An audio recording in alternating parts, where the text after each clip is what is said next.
This shop looks popular today. Wonder what the occasion is.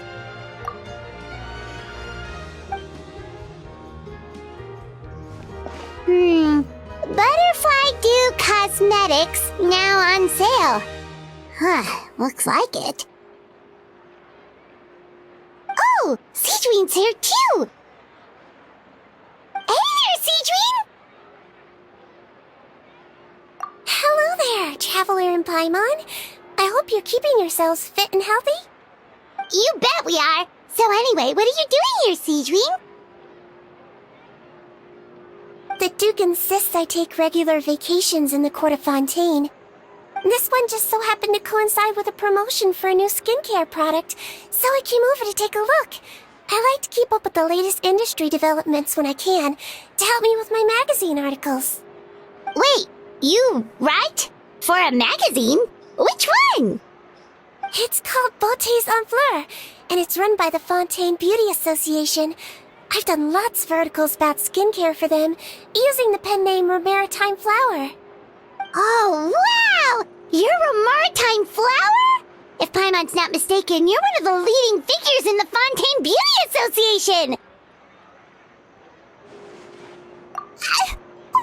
What's so weird about that? Everyone loves beauty! I really like this role. The staff at cosmetic shops are always so polite. And as long as I wear a big smile on my face, I always get the best customer service. Well, they sure don't want to make an enemy of the Maritime Flower. Obviously, it's because of Siggewinne's love for beauty. Still a leader of the Beauty Association? That's incredible. The truth is, I study this field because I cherish my own appearance.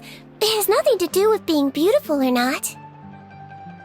Oh, the words of a master beautician defy comprehension! Oh, wait, you're saying that natural beauty is the highest form of beauty, right? Not really. Actually, Melusine aesthetics are very different from human ones. We don't view humans based on their appearance. If I had to describe our approach, I'd say it's based on cuteness. Oh, really? Yep.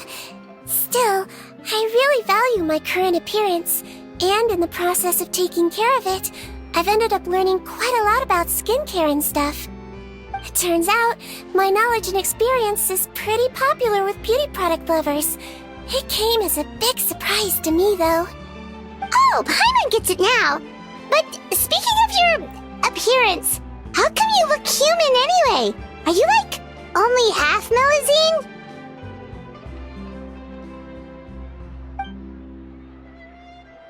Ooh, wait, sorry. That was probably really offensive, wasn't it? No, I don't mind. I'm not mixed, though. I made a decision to turn myself into this form a very long time ago. If you're interested, I could tell you the story.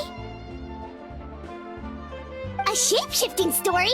Oh, heck yeah, of course we're interested!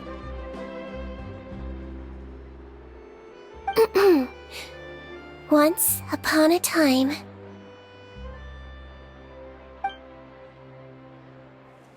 Long ago, humans rejected Melusines, and Melusines feared humans.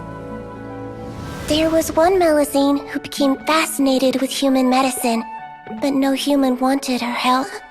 And there was one girl who liked Melusines, so no humans would make friends with her. So, the Melusine became the girl's friend, and the girl became the Melusine's patient. Your checkup's all done. You're still in perfect health. Thank you, Dr. Melusine. In this game of doctor and patient, a friendship was born. Then, one day, the girl fell ill. The Melusine was the only doctor to arrive on time, but the adults sent her away. Scram! Melusines can't be trusted! So just because I'm not human, can't save my best friend. In desperation, the Melusine approached the frightening witch. She begged and begged until she got a reply. If you take this potion, concocted of sin, you will gain a human face and grow human limbs. But then, you will lose everything that attracted this friend of yours to you in the first place. Can you accept that? The Melusine did not hesitate for very long.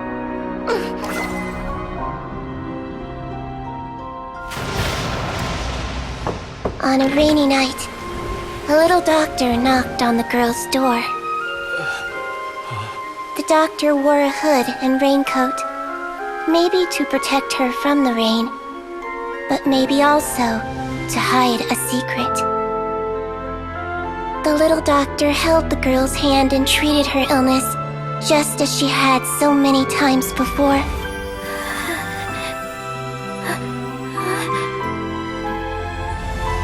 Dawn came, and the little girl's condition improved. But the little doctor was long gone, for she knew her friend would never recognize her again.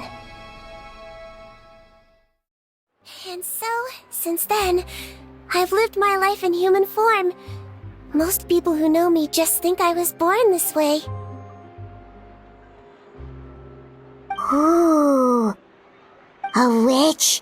A potion? Why does this sound like a fairy tale? Trust me, it's a true story.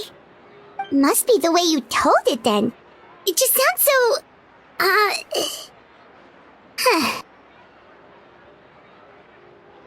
Yeah, not every Melusine would take human form to save their human friend. That must have been a huge decision. Treating patients is a doctor's duty.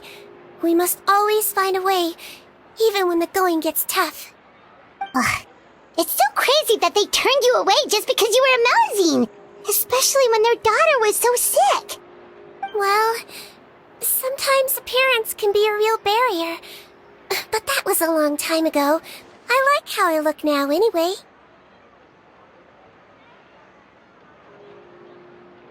Paimon too! You're super cute this way.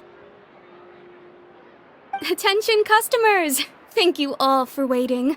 Now, on behalf of our skincare partner, I'm delighted to announce that our exciting new product is now officially on sale! Well, there we go.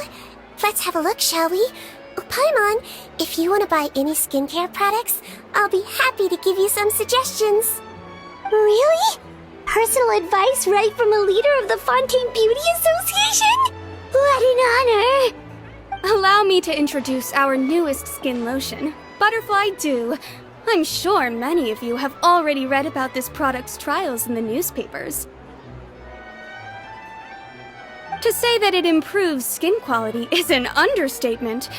This product gets its name from the way it transforms your skin and makes it glow anew, like a butterfly emerging from its chrysalis and spreading its wings for the first time.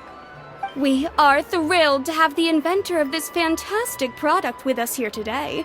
Please welcome Mr. Rawat, a researcher from the Fontaine Research Institute. Now, without further ado, I'll hand over to Mr. Rawat to tell you all about what Butterfly Dew can do for you. Thank you. Hello, everyone. I'm Rawat, and I developed Butterfly Dew. Wow, what a looker. He's a researcher? Wow, he's really challenging the stereotype. It seems that everyone is surprised by my entrance. Or should I say, my appearance. I'm well aware that researchers are generally better known for their brains than their dashing good looks. In that regard, I do believe I break the mold somewhat. Of course, appearance is a skin-deep way of defining a person.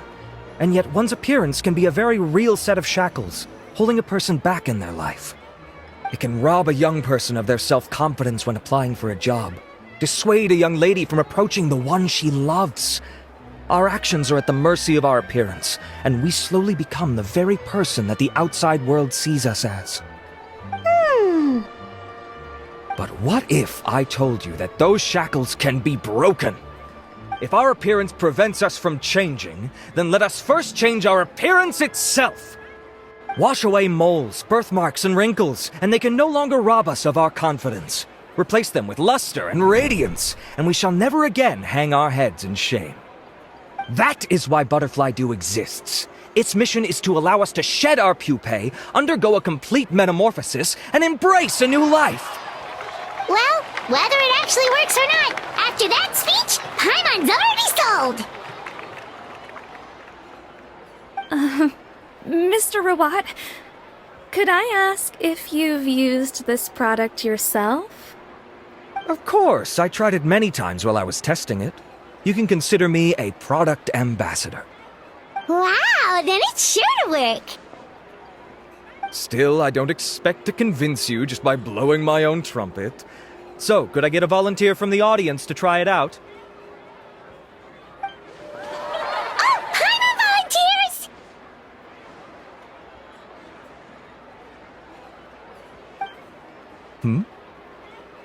Oh! What an honor! It appears we have a giant of the Fontaine Beauty Association here with us. In that case, Miss Siggewinne, could we seek your most expert opinion on this product? Sure. Whoa, is that Romaritime flower? They say she's the pickiest user of skincare products in all of Fontaine. Here you go.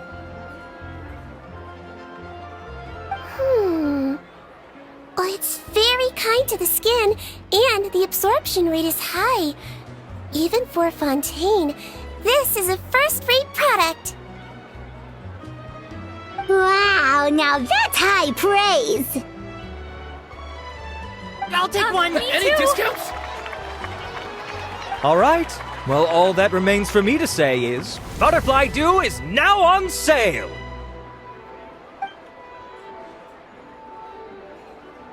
Think we should buy a bottle too? Of course you bring up Mora! Fine, Paimon will pay out of her own pocket, and even share it with you. There, does that sound fair? And if you're worried about whether it's the right product for you, well, luckily for us, Siggewinne's here, so we can get an expert consultation.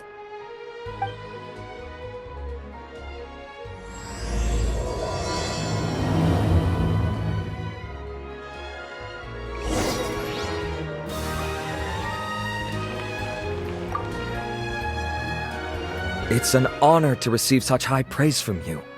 To be honest, I was also hoping you might be able to point out some flaws in the product so I can keep improving it. With most skincare products, the pros and cons only become apparent with long-term use.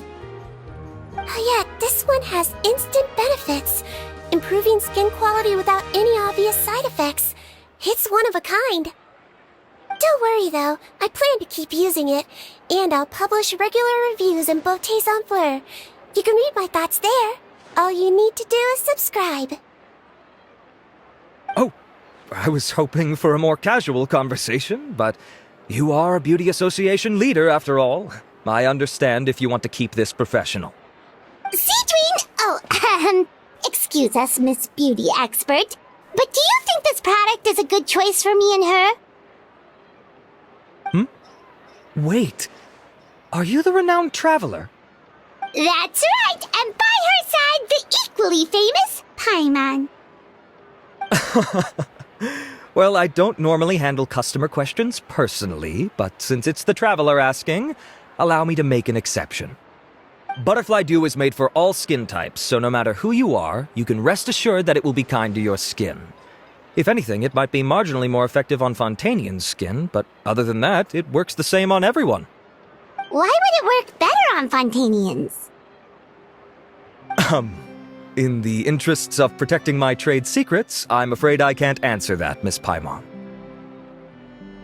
Alright then. How about a friend discount? Save yourself the trouble. I'd be greatly honored to have both of you use my product. Here, take 2 bottles for free. Yay! Paimon's private fund survives! I can see why you might think that, but please don't misunderstand. This gift is simply a token of my esteem. There's no business motivation behind it. To me, finding new customers for Butterfly Dew is about meeting kindred spirits, fellow admirers of physical beauty. I consider it a labor of love. Admirers of physical beauty? Eesh, that's embarrassing to say out loud. It sounds so shallow. It's nothing to be ashamed of, Miss Paimon. Most people claim to desire inner virtue, but it's still physical appearance that turns their heads. This is a fact of life. It's only natural for people to desire to become beautiful. And that's exactly what inspired me to choose this research direction in the first place. You're right. Everyone loves beauty, don't they? Look at the time. My apologies, but I have other things to attend to. I'll leave you with these 2 bottles of Butterfly Dew, and I look forward to seeing you again. Paimon, I'd say there's no need for you and the Traveler to use this product for now. Why? Is there a problem with it? The quality is fine. I just think there's room for improvement. I think I could add some ingredients to the mix to make it more effective. Really? Then why didn't you tell Rawat about that? Researchers are a very special breed of human. You can point out their flaws to their face and they won't mind very much. But if you tell them that someone else could do a better job, now that'll make them really upset. If I'd mentioned it, he probably wouldn't have given you those 2 bottles for free. Fair enough, that makes sense. If you're interested in the more effective version, I can write up a list of ingredients for you. Just come get me once you've gathered them. When you say more effective, you mean it'll make Paimon even prettier? Ooh, how can we say no? As for me, it's probably time I got back to the Fortress of Maripede. I mustn't leave the infirmary unattended for too long. Alright, see you there then!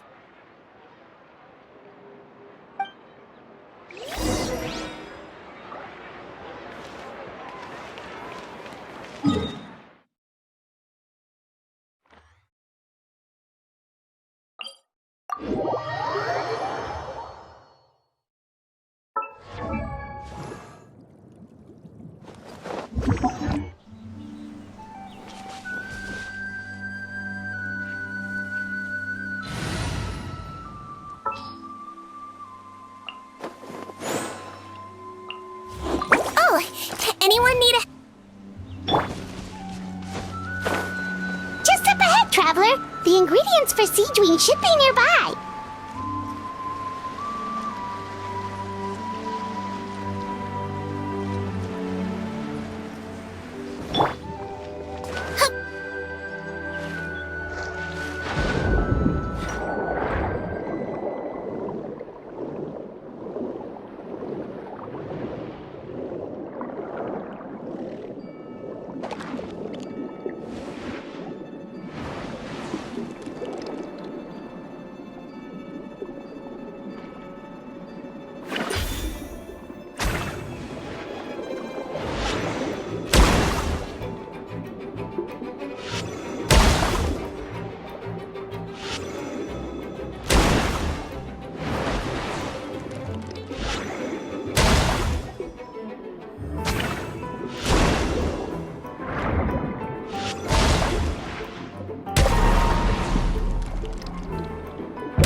Mechanical parts. Could I have them, please? Floaty birdie! Everybody stand back!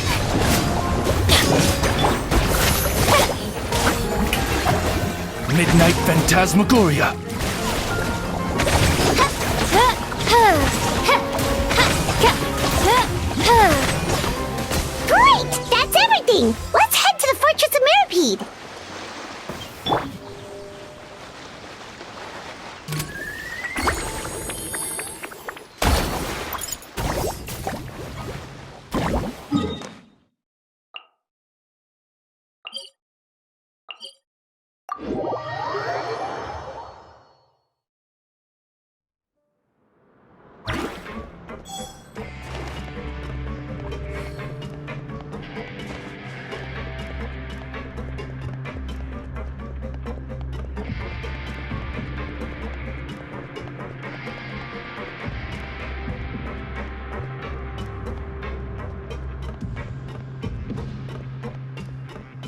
Whew.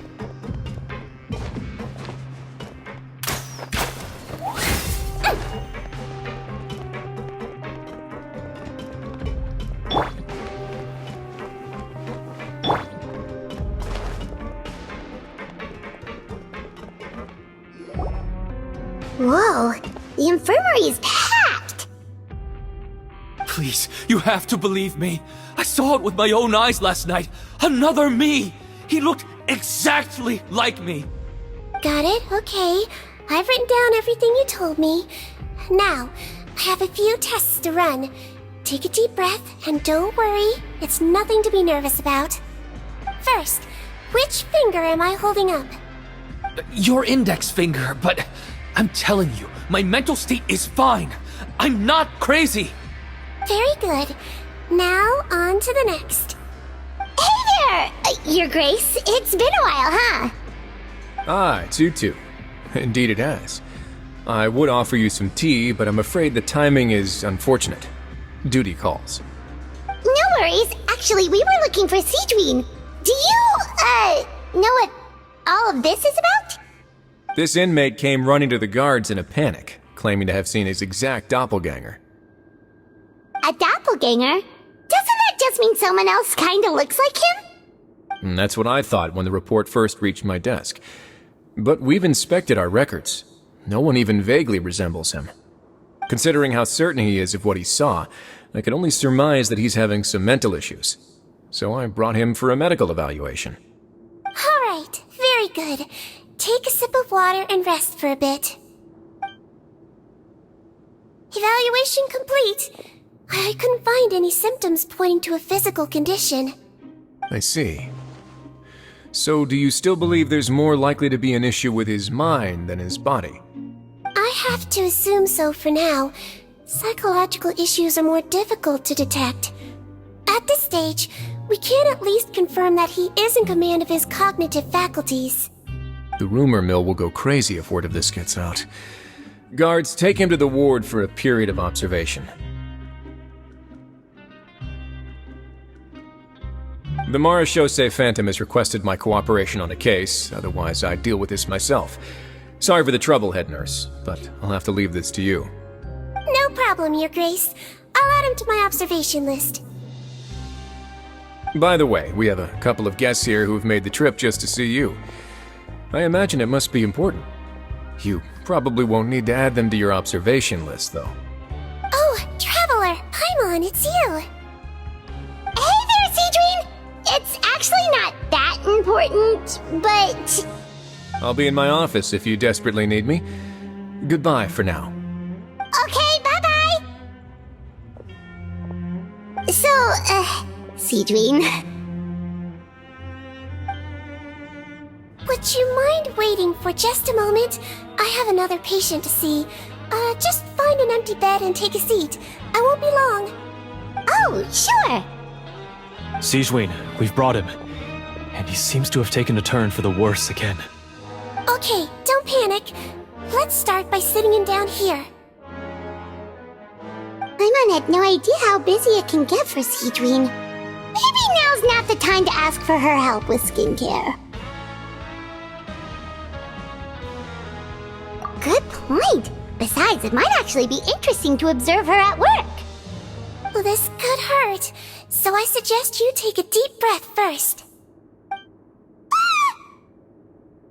Did his face melt? What happened to him? It's anyone's guess. His face melted off shortly after arriving at the fortress. But since he's a serious offender, he can't be allowed out for medical treatment. Best we can do for now is ask the head nurse to give him something to manage the symptoms. Oh, this is gonna be awkward. We still need to bring him to the Marechaussee Phantom for questioning. What if he scares them half to death? Will that be our fault? The Marechaussee Phantom? Does this have something to do with the case Risley's dealing with? Yup, it was a huge case. They bagged a few dozen crooks in one fell swoop. And this guy's the baddest apple of the bunch. He harmed countless people. And now, it looks like it's all finally catching up with him. You done gawking? Not yet. I need to check the severity of your ulcers to decide the right dosage. Don't worry. We Melazines have a very different sense of aesthetics from humans. To me, you just look like a little kitty with slightly scruffy fur, but still just as cute. Don't patronize me. Do I look like a kid to you? Just give me the meds and let me out of here. I already missed my cell. Hey, lose the attitude. You dare talk back to our head nurse like that again? Your days are numbered. Oh, it's fine. Okay, I'm going to apply the medication now. Tell me if it hurts, alright? Look how nice Siggewinne's being. And he still talks to her like that? What a nasty piece of work. Can I leave now? Wow, not a peep. What a brave little guy. Thank you, Siggewinne. And I apologize for the trouble. So, Traveler, Paimon, did you bring the ingredients? We did, but we don't want to interfere or anything. You're busy saving lives here. Oh, don't be silly. I agreed to it, didn't I? Just hand me the ingredients, and I'll make some time to whip it into the improved version for you. Take a rest here if you want. Or, if you're not tired, I hear they're holding a new pancreation tournament in the administration area.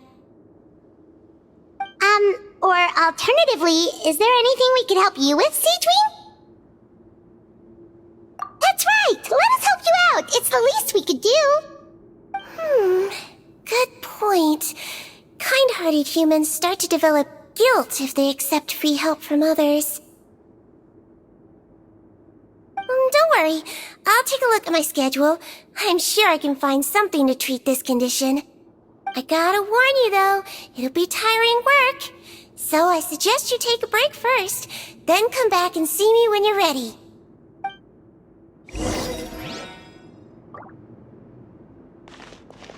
Let's blow bubbles!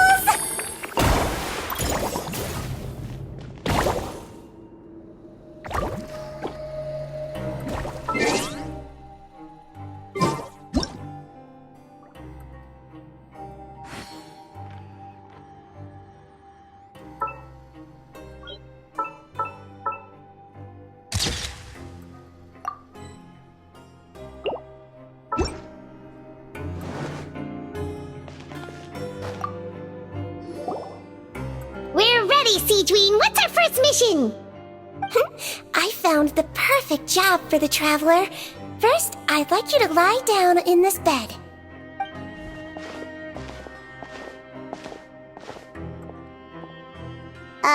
What for? I need you to pretend to be sick. What? Oh, is it that difficult? I thought you did a pretty good job last time. Oh, so you knew. I sure did. She was way more interesting than the usual malingering inmates.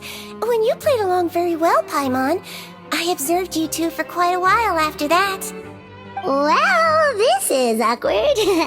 But why do you need us to do it again now? No time to explain. My next patient will be here any second. Please just do as I say. You can, pretend like you've got a nasty headache. And throw in some dry heaving for good measure. Okay.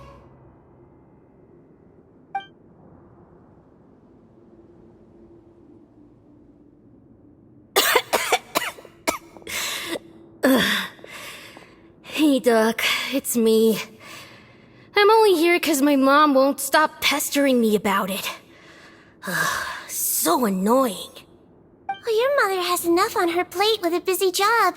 Well, the last thing she needs is to worry about you being sick as well. I know. I shouldn't treat the place like a playground. Shouldn't go swimming in the lower levels where we join up with the sea, because it'll give me a cold and distract her from her work. I thought I'd be able to have some fun here at the fortress for a few days, but it's always, don't do this and don't do that. All right, sit yourself down and I'll take your temperature. Your fever still hasn't gone down. Well, here's your medicine. 1 cup for starters, and we'll see if it helps. But Doc, it's so bitter. Do I really have to drink it? I mean, I'll be fine, right? I've got an uncle who caught a cold. His fever went away on its own after a couple days. Can't you just write me a note saying I'm on the mend? I just need something to keep my mom off my case. I sure can. You're a very brave boy, after all. Huh? Brave? What makes you say that? Well, if you want to rely on your own immune system to clear up your fever, oh, then you'll have to tough it out like this young lady.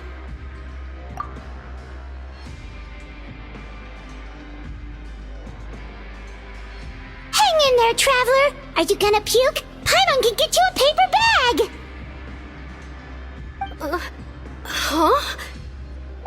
As long as you're tough enough to get through the nausea and dizziness caused by the high fever, you'll be right as rain after just a few days' rest. And if I'm not tough enough? Hey! Wake up! Wake up! Put it this way, at least you'll never have to see the doctor again, right? I think maybe I'll take that medicine after all, if that's okay. Oh, of course. Here, it's still warm. It's so bitter. All done. Great job, you two. That kid really doesn't know what's good for him. His mother's a guard here. She's been working back-to-back shifts lately, but unfortunately his father's away on a business trip right now. She had no choice but to bring her son here for the time being. He was quite happy at first. He seemed to think that the Fortress of Meripede would be all fun and games. So you made us put on that act just to scare a kid into taking his medicine? That's a pretty sneaky trick. Seems like there's a whole side to Siggewinne we never knew about. It's a technique I learned from my teacher. Oh, you had a teacher? Was she a Melazine doctor too? She was human. She passed away a long time ago. Oh, sorry. No, it's fine. I really liked my teacher, so it's always nice when I get to talk about her with other people. She was a traveling doctor, and since she didn't have a clinic, she'd go out and visit her patients wherever they were. Dealing with the badly behaved ones was her specialty. She used to say, if you can scare the little brats into taking their medicine, you won't have to hear them wailing and screeching when their condition gets worse.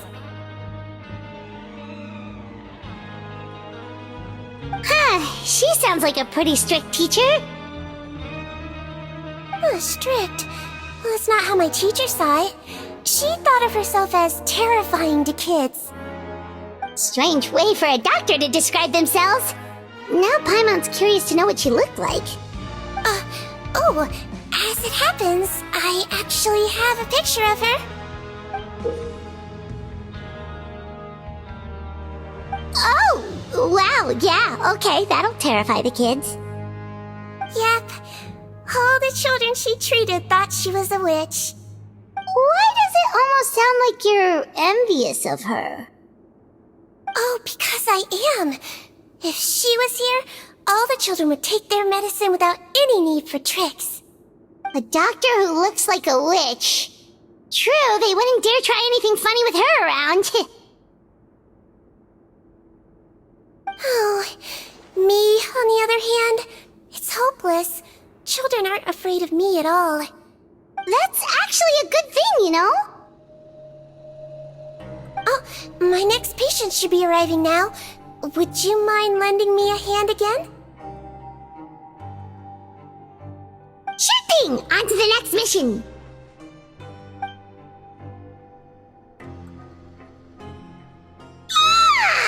Is it nighttime already? That flew by. You really have a busy job, Siggewinne. Well, thanks to you two, it was much easier today. Aww. Should we get some rest? It's getting pretty late. Oh, there is one last thing.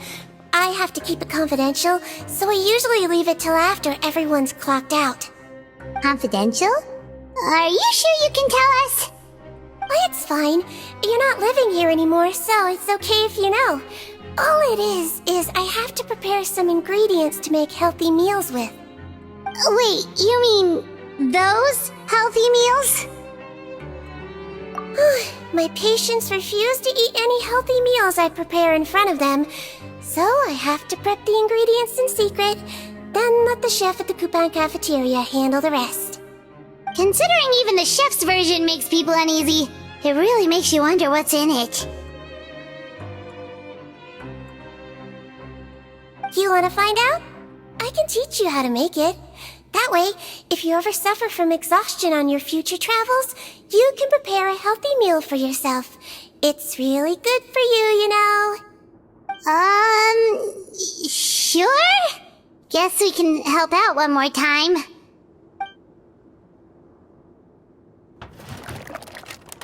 The ingredients are ready. Now, put them on the table and add them in the order I tell you. First, we add this special slime condensate, stir it thoroughly, then pour it in. See that? It adds elasticity. It looks just like tasty jelly, doesn't it? Yeah, it really does! Until you remember it's slime condensate. Next up, xenochromatic crystals. You want to crush them up into a fine powder, like powdered sugar. Wait, are those from Fontimer Aberrants? Are you sure they're edible? Finally, we'll need some high-protein meat. Frogs are an excellent choice. You just need to clean their innards, and then you're left with some lovely, tender meat. Oh! Frogs. And we're done. All that's left now is to pack them into lunchboxes and hand them to Walsey. Yesterday in the production zone, I noticed an inmate who's been working for 2 days straight. That means it's a healthy meal for him tomorrow. Siggewinne really does have the inmate's best interests at heart.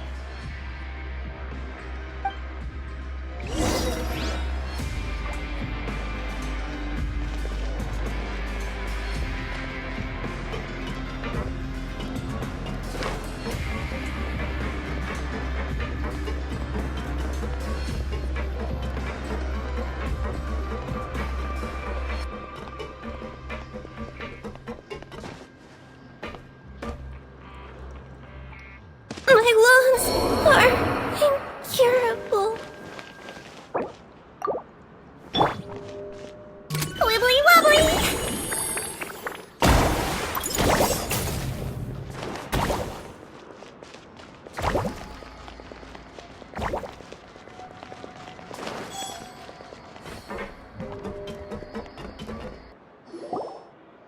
Ah, head nurse.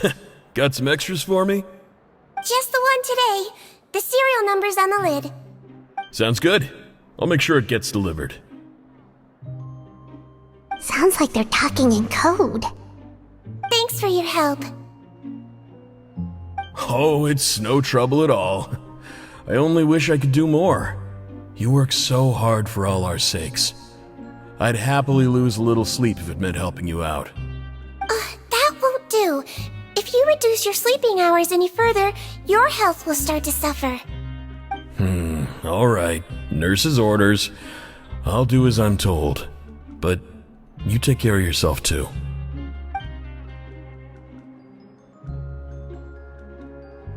Well, I'm done with work for today. Thanks for helping out, you two.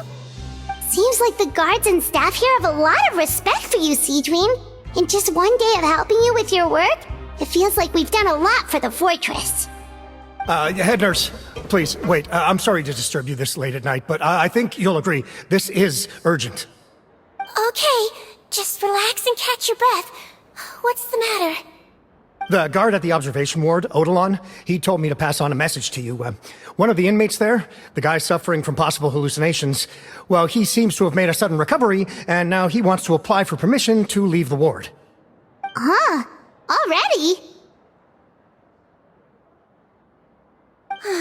You were right to tell me. I'll have to examine him and make sure he's well before we discharge him. Looks like we've got one job as medical assistants left. We'll come with you.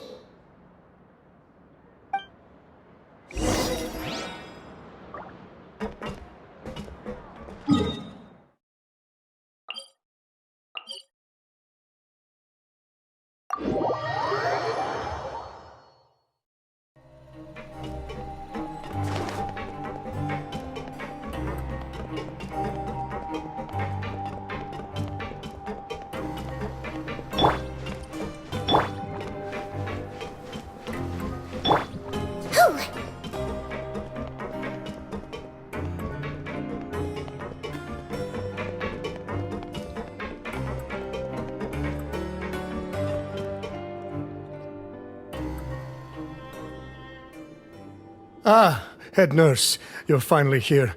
I'm so sorry for all the trouble I've caused you, but I believe I've now made a full recovery. After giving it some thought, I'm sure that I was probably just seeing things. Stress-related, I imagine. I'd been working long hours, so I definitely wasn't in the best state of mind. I totally understand. Still, I have to give you an examination before I can discharge you, okay?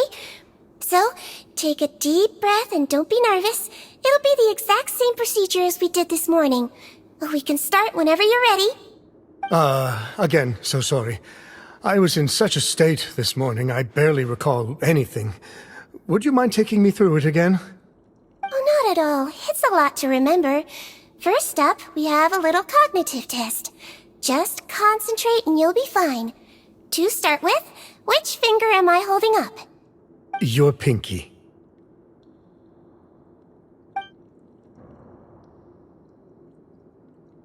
Alright, all indicators seem normal. So it was a stress-induced hallucination after all? Well, we've certainly had previous cases of mental illness caused by overwork, which is why I carefully observe everyone in the production zone. I wonder how I managed to miss the signs this time. Please, head nurse, you shouldn't blame yourself. I'm just still adapting, that's all. Pushed myself too hard, and I guess I couldn't take it. Thanks for looking after me. I'll be as good as new after a good night's sleep. And if you can give me the okay, I know I'll sleep better back in my good old dorm. It can be difficult to relax in an unfamiliar environment. Alright then, you can leave the ward. I suggest you take 2 days off to focus on your recovery. I'll take you off the observation list for now, so you're officially discharged. Great. I can't thank you enough, head nurse. Mr. Odilon, could you escort him back? Of course. I'm on guard duty in the administrative area tonight, so nothing will go wrong. You have my word.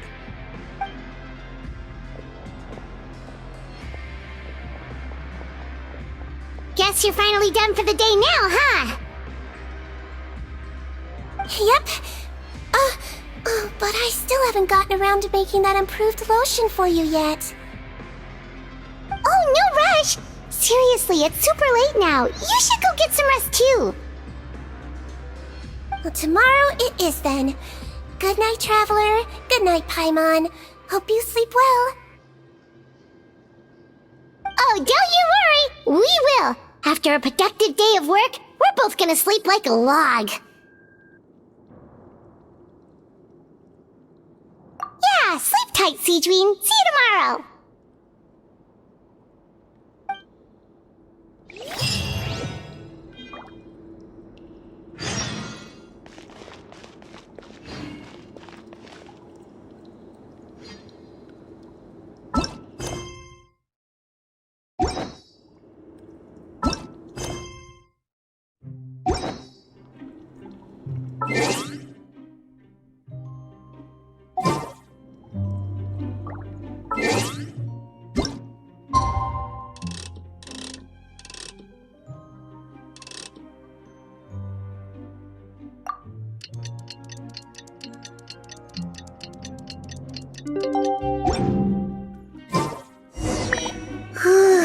Paimon really did sleep like a log. Let's go find Siggewinne.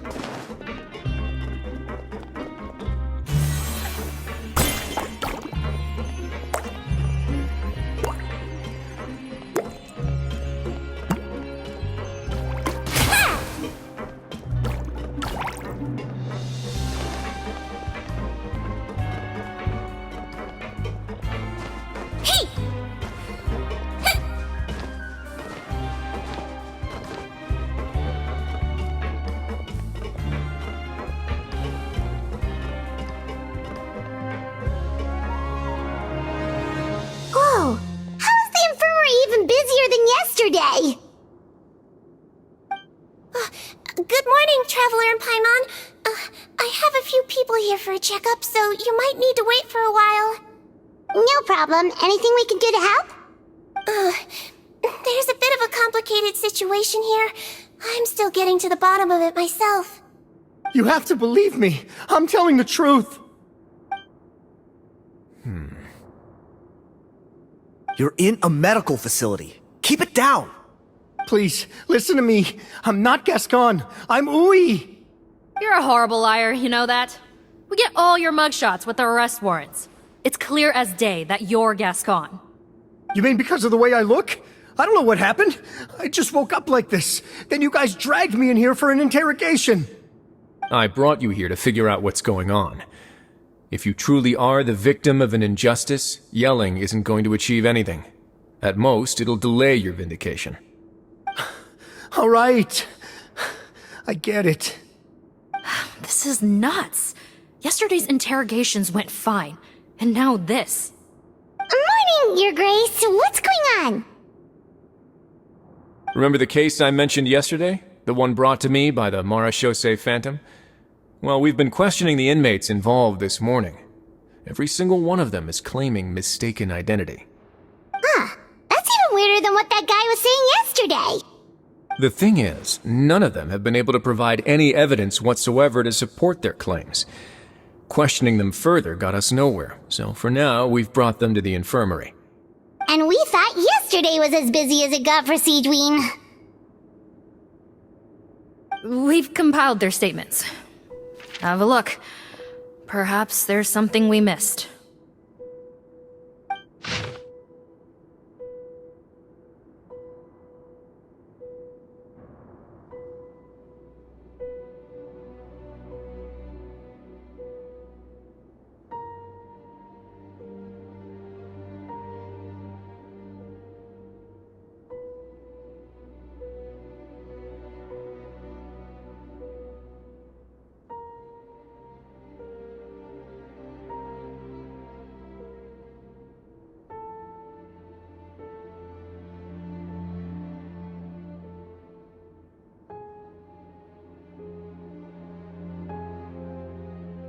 Wait.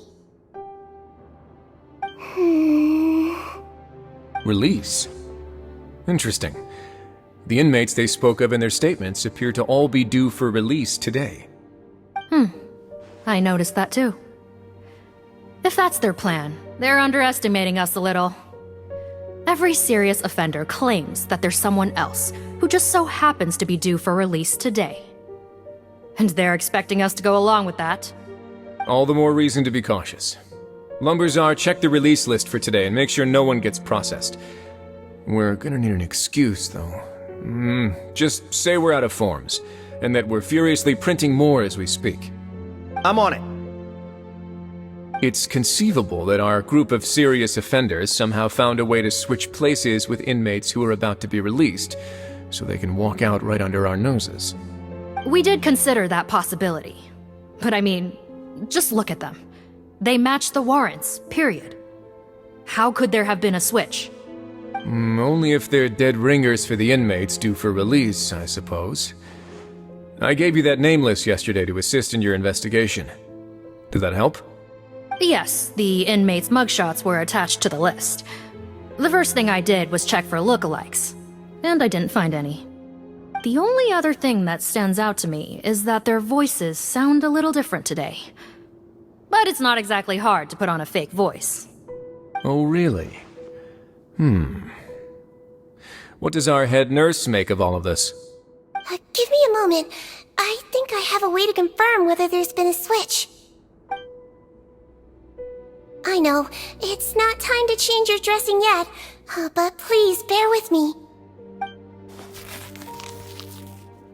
Huh? Isn't that the guy from yesterday? This should be Honore. He has very severe facial ulcers, which require an operation in the hospital at the Court of Fontaine. I authorized him to leave the fortress for medical treatment under guarded escort. Yes, like I told you. I'm not Putton. I'm Honore. So there has been a swap. Well, I can see what happened in Potton's case, but how do you explain the other inmates? You're not telling me they're... souls switched bodies. Are you? No, I believe it was their faces that got switched. The method is a bit like replacing a tooth. Take the bad tooth out, put a false one in. And actually, I think I can prove it to you. Traveler, Paimon, do you remember Eric from the other day? Yeah, sure do. Then you can be my witnesses. To start with, please fetch the inmate who claims to be Eric.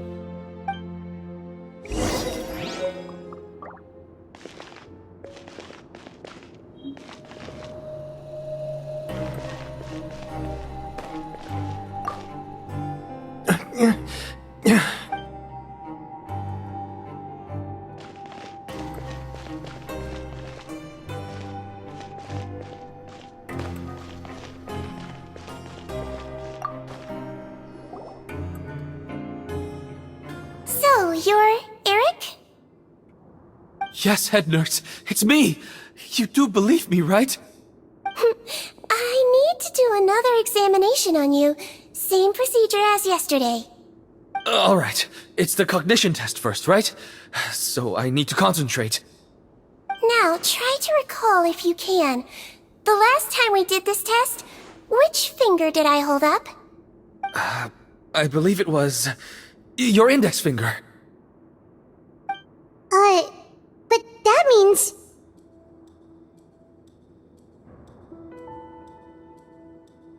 Huh? So basically, last night the Eric who said he saw another him suddenly recovered and applied to leave the observation ward. Siggewinne did another test before letting him leave, but that time she held up her pinky finger. Huh? I don't know about any tests last night. There was nothing to do in the observation ward, so I went straight to bed. Then I somehow woke up in a high-security cell.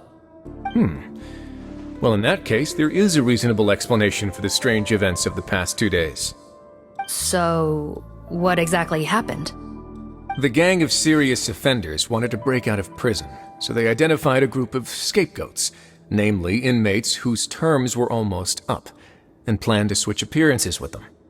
Last night, when Odilon was on duty, they ambushed him and had one of their group switch appearances with him using their face-swapping method. That allowed them to avoid scrutiny from the other guards. Then, once all the other inmates were asleep, Odilon spent his night shift carrying out the remainder of their switcheroo plan. However, they made one mistake. Henri changed his appearance to match Eric's earlier than he should have done, and ended up being spotted by the real Eric. Real Eric came to the guards for help, but we didn't know then what we know now, so we put it down to hallucination and sent him to the observation ward. However, since one of the gang members was posing as a guard, they simply changed real Eric's appearance and had their Eric take his place, muddying the waters even further. Right, because I'd put Eric on the observation list by then, and no inmates on that list can be processed for departure until I've discharged them. Hence why the imposters had to pull that little stunt to get fake Eric off the list. Yeah, it all makes sense now! The Duke cracked the case! Well, I can't fault the reasoning. But I'm afraid that we ruled out the possibility of face switching very early on in this process. Criminals altering their facial appearance to commit crimes is nothing new. In fact, one of the explicit duties of the Malazines in the Marechaussee Phantom is to identify criminals in disguise. We carefully examined all the suspects, and there is no evidence that any means of disguise were used in this case. Huh. Well then, how do we explain all this? So far, it seems more likely that the gang stole documentation belonging to the inmates due for release, and are using that to commit identity fraud. Actually, there is a potion that can completely change someone's appearance. If they use that, even a Melazine wouldn't be able to detect it. A shape-shifting potion? Forgive me, head nurse, but this is the first time I'm hearing about it. If such a potion truly existed, It would jeopardize our entire investigative process at the Marechaussee Phantom. Are you certain of this? Yes, I am. But... Please, trust me in my professional opinion as an experienced clinician. At the same time, without any solid evidence, it's pure speculation. If we can round up all the inmates suspected of switching places, then have a little talk with both sides, we might just get our answer. Yep, let's do that. Okay. Well, it was our negligence that meant we had to come and conduct these post-internment interrogations. And I know it's put you out. We'll do it your way. Your Grace, bad news. I paused the releases like you asked, but we were too late. A bunch of people already got processed 2 hours ago. I checked the list, and sure enough, it's all the people who gave statements. 2 hours ago? That's before today's interrogations began. They had this all planned out. So there really was a switch after all. They really pulled the wool over our eyes on this one. We should be able to catch up with them if we leave now, right? Not if that potion is real. They can just switch faces again after leaving the fortress. And if the Marechaussee's Melusines can't even spot them, we wouldn't know where to start searching. Yikes! So we're at a complete dead end!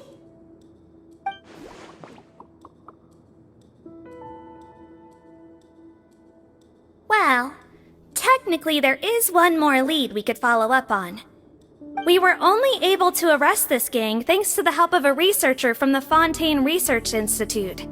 I believe his name is Rawat. Oh? Rawat? Isn't that the handsome guy we met at that skincare promotion? Handsome? Maybe from a human point of view. I just remember that he specialized in potions. One of the crimes this gang is charged with is the manufacture and sale of illicit drugs. According to Mr. Rawat, they appear to have stolen technology he developed through his research and used it in their operation. At first, he thought it was a typical case of intellectual property infringement, and he tried to negotiate with them. But once he discovered their criminal operation, he reported them to the authorities. Thanks to his report, we were able to swoop in and arrest them all in one go. What a hero! Bet that took courage on his part. No doubt. This is worth following up on. As the one who snitched on them, it's highly likely that Rawat will be targeted by the escapees. That aside, since he's negotiated with them in person before, there's a chance he'll have some additional information for us. Understood, Your Grace. My team and I will head to the Fontaine Research Institute right away. In the meantime, please keep an eye on the face switch victims for us. Of course. Miss Morgan, I'd like to come along and help you catch these criminals. Huh? Why's that? Well, I'm the one who discharged the fake Eric last night, so I feel partly responsible. Don't say that, head nurse. Your focus was on the inmate's health, and rightly so. We can't ask you to help with arresting criminals. That's our duty. I also have a more personal reason. Potton is a patient of mine, and if I don't get a new batch of medicine to him in time, his condition will get much worse. Look, head nurse, I completely understand where you're coming from. But arresting criminals is dangerous business. And if anything happened to you, none of us can afford to take on that responsibility. Don't worry, I can defend myself just fine. You say that, but still. If I may, Miss Morgan, Siggewinne is the one who raised the potion hypothesis, and I'm sure she has far more expertise on the topic than your team. My suggestion would be to bring her with you. And if you really are worried for her safety, then...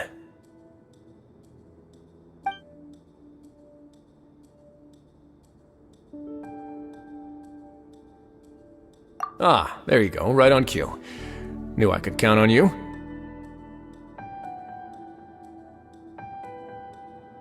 Okay. Well, since this plan has the Duke's blessing, far be it from me to refuse. We should head off immediately. Time is of the essence.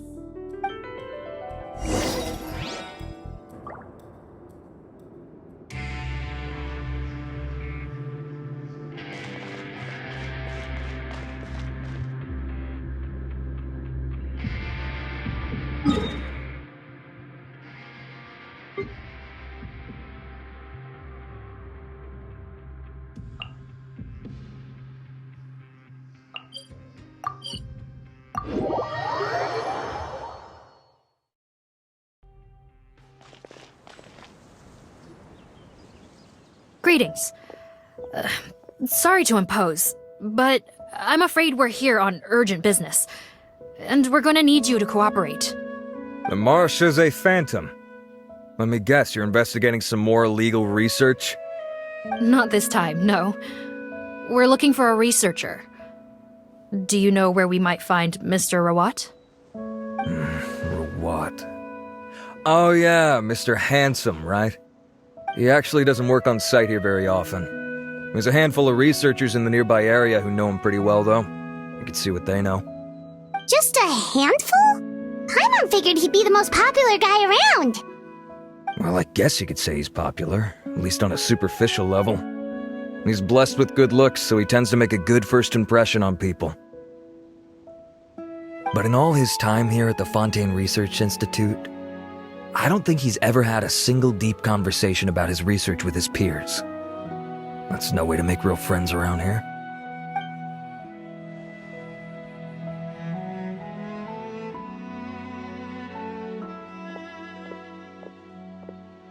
That's so weird. He definitely didn't come across like a recluse at that product promotion. Oh, I don't find that weird at all. He definitely didn't strike me as the kind of guy who's, good at making friends. Really? Paimon couldn't tell. Must be a Melusine perception thing. Okay, we should talk with his acquaintances. But we also need to check the Research Institute for any clues. Let's split up. It'll save us some time. Sure thing. We'll go ask around among the other researchers with Siggewinne. Paimon's suddenly kinda curious to know what everyone really thinks of him.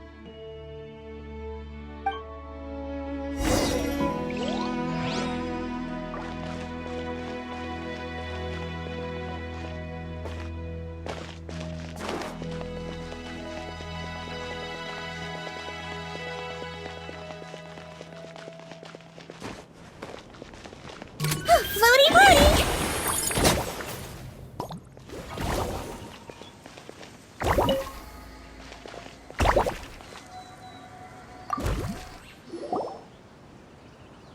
Excuse us, are you Audrey?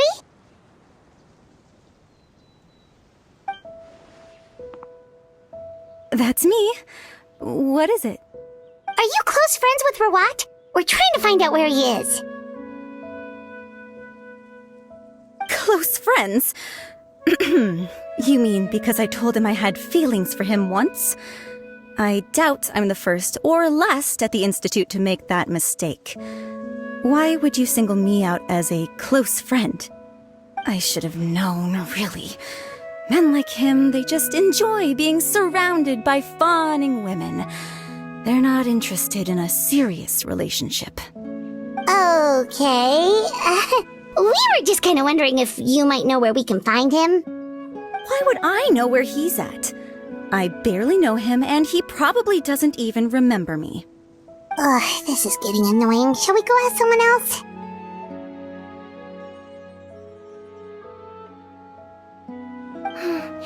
I think she knows Rawat better than she cares to admit. If we leave now, it might be a wasted opportunity. Maybe, but we're not going to get much out of her while she's in this state, are we? She's displaying symptoms common among people in love, if that's what you mean. But I know a cure. It's curable? Oh, we're still no closer to finding Mr. Rawat. Oh, by this point, he could be in grave danger. Danger? Wait, why are you looking for him again? Oh, that's right, yeah! The Marechaussee Phantom said that he's been targeted by some pretty bad people. We need to make sure he's safe. What? How has this happened? He seemed fine when I last saw him, and that was only a couple of days ago. Just happened to run into him, of course. Oh, I see. Well, do you have any thoughts on where he might be right now? Okay, but this is purely out of concern for his safety. If he's not at the Institute, he might be at his mother's place.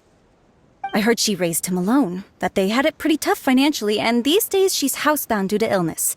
He makes regular trips back home to check on her. Oh, okay. Do you know the address? Nope, sorry. I only found out the thing about his mother because it came up in conversation once. I was just trying to find out more about him, so I could get to know him better. When I told him I had a crush on him, I offered to help him take care of his mother. And yeah, maybe that was a stupid idea, but did he really have to yell at me for it? It's like, fine, I can take no for an answer, but what's with the temper tantrum? Unbelievable. These guys only want to show you their charming, well-groomed exterior. They can't stand it when a few home truths shine through.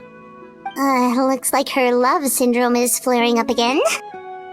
We need to find out Mr. Rawat's mother's address. Let's check with the Marechaussee officers when we regroup. Cool, sounds like a plan.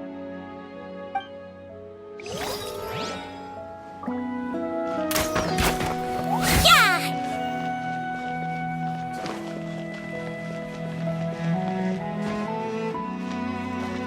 Hey!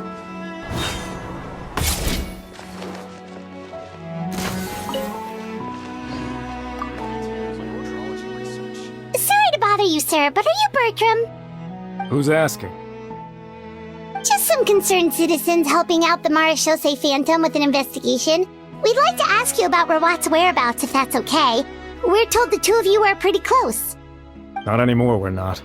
Turns out we don't see eye to eye. Oh yeah? What happened? The thing about us researchers is, most of us do what we do for some sort of higher purpose. But not Rawat. All he cared about was how to commercialize his findings. He won't even let you work with him unless you sign a confidentiality agreement first. Also, he has better control over who gets which intellectual property rights. How are you supposed to get any meaningful research done working with a guy like that? Now that I've got my own technical solution for my compressor, I don't need to work with him anymore. So that's what Rawat is really like. We'd still like to know where to find him. Is that something you can help us with? Wait, Yeah, I know you. You're the head nurse at the Fortress of Meropide. Alright, then I'm happy to help you if I can. I respect the work you do. Medicine serves the highest purpose of all the sciences. Wow, turns out Siggewinne's got some real clout. Thing is, I have no real way of knowing where he might be. I stopped working with him 2 months ago, and I've barely seen him since. But if you want my advice, I'd say go talk to the peddlers. There's a few he meets with every other day or so. Maybe they know where he's at. Peddlers? Yeah, back when I was working with him, I noticed he met with them quite often. Wouldn't surprise me if they were involved in some shady business together, because it seemed like they went out of their way to avoid discussing anything in my presence. The little I overheard was about manufacturing and selling pharmaceutical drugs. Like I said, he's all about the money. Drugs? Doesn't he work with skincare products? Do those count as drugs? Who knows? I never cared to find out. He's the Morag rubber, not me. Thank you. You've given us plenty to work with. Welcome. Goodbye, and may we both reach new heights in our scientific endeavors.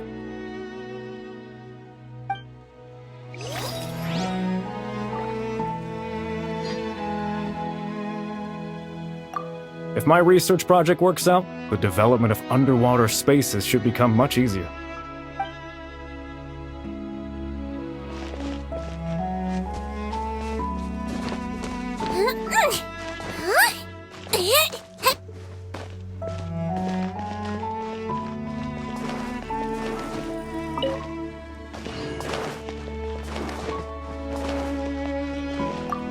Well, I've told you everything I know. Don't you think it's time for you to go looking for him? Not that I care, obviously.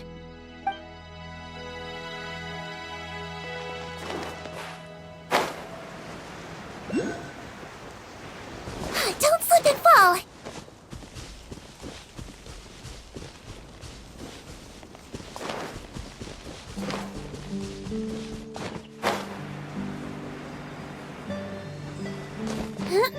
Hey!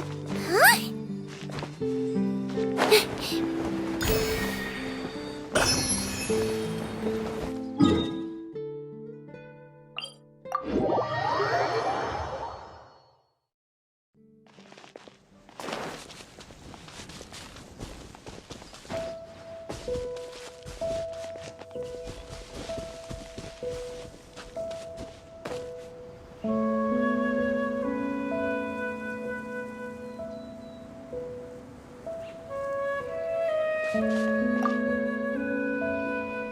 Hey there, are you in Teep? What do you want? We're here to ask about Rawat. Any idea where he might be? We were told you were pretty close with him. Close? Not sure that's the word I'd use. He wouldn't even let me use his patent. Huh? It's been a good few days since I last saw him. I don't know where he's at. Go ask someone else.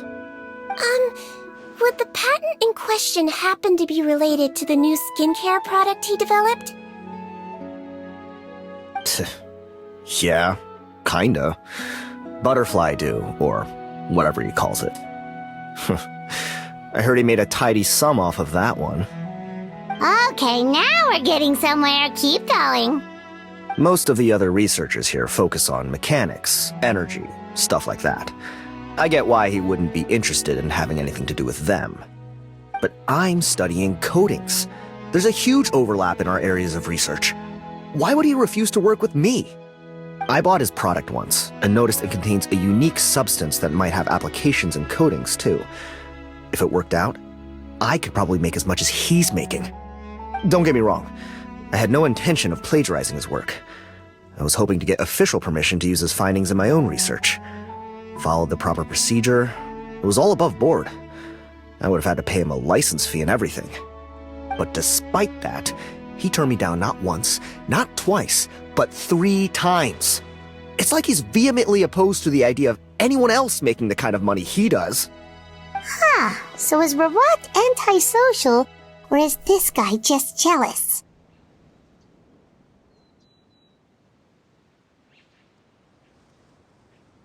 Well, it doesn't look like we're gonna get any info about Rawat's whereabouts from him.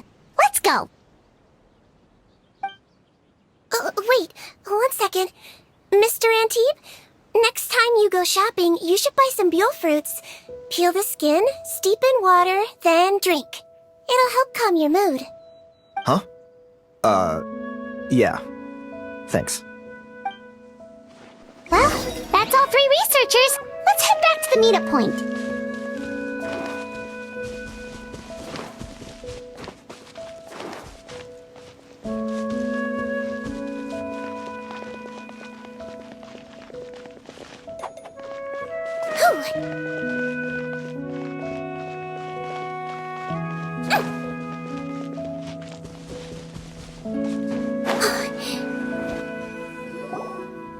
You know, Hyman started out thinking Rawat was a handsome researcher with a friendly and cheerful personality.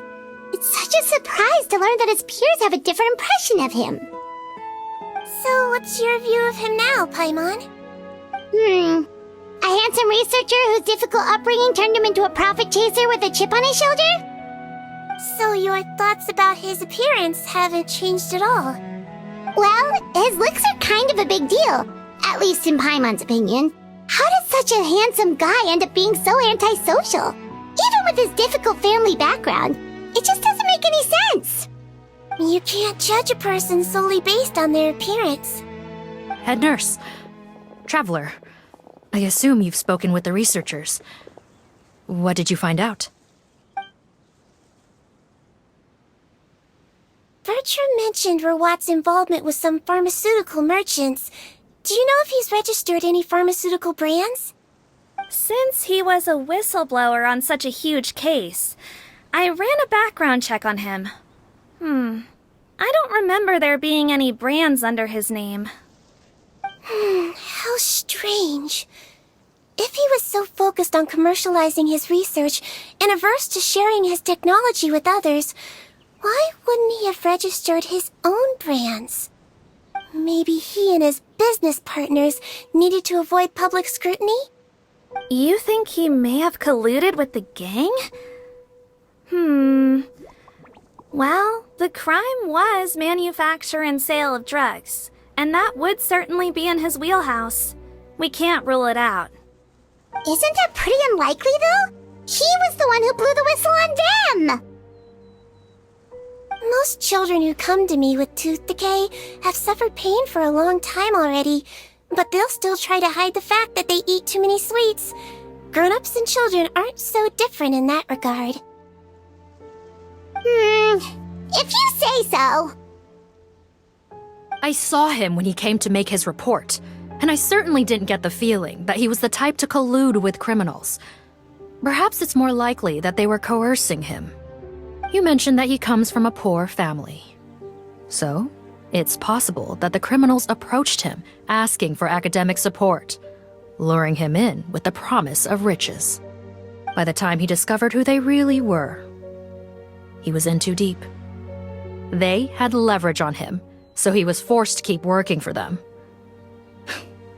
I've seen it happen many times before. That does make a lot of sense.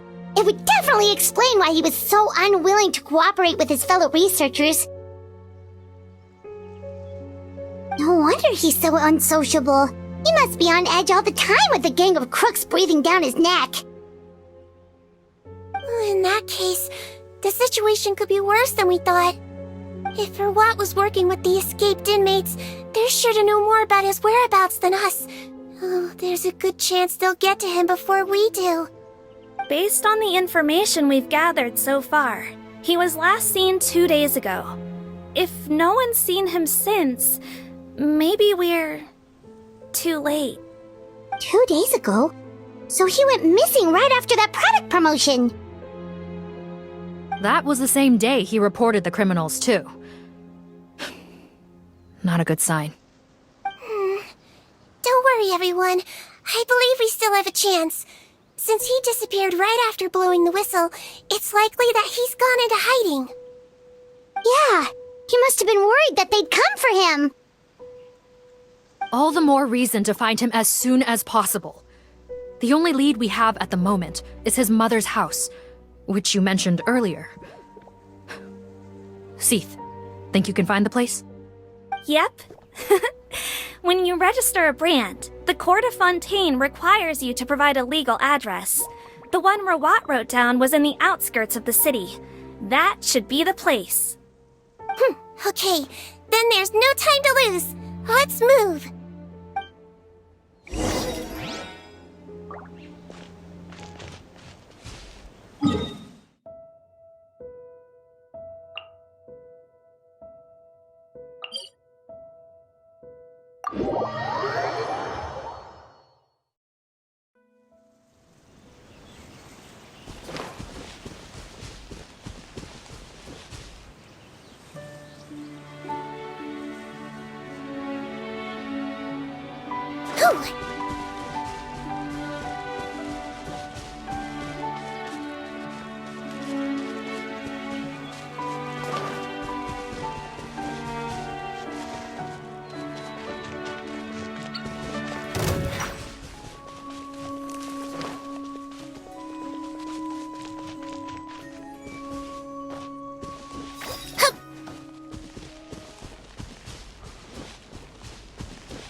Let's blow bubbles!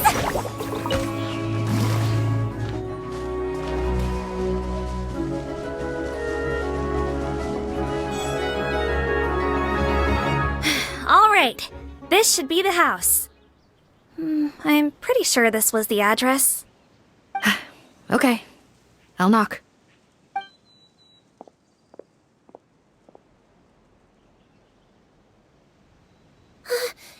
Sounds like whoever's inside has restricted mobility. Oh, it seems serious. Oh, what's the fastest way to get this door open? Break the door down? No, I'll handle it. Let the expert deal with it. There'll be a mountain of paperwork if we damage a citizen's property.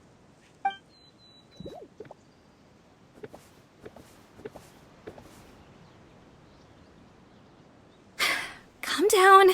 Deep breaths. Remember your training. Control your strength. And... it's open! Seath, take a few people and lie in wait. Keep your eyes peeled for any activity around the house. The Traveler, head nurse, and I will go inside.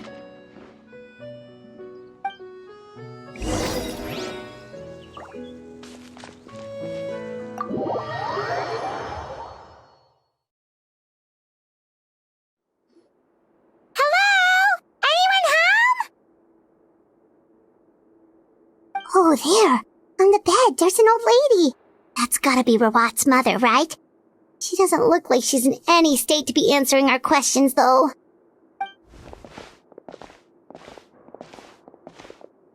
We could try, but she is very ill. We mustn't force it. Well, doesn't look like Rawat's here.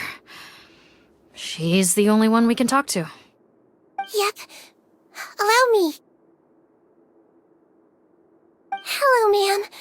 Might I ask if you're Rawat's mother? We are trying to locate him.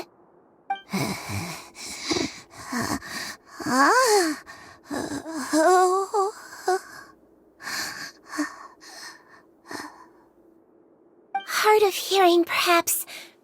Does anyone have a picture of Rawat? I have one here. I'd like to show you a photo, ma'am. Is this your son? Do you know where he is?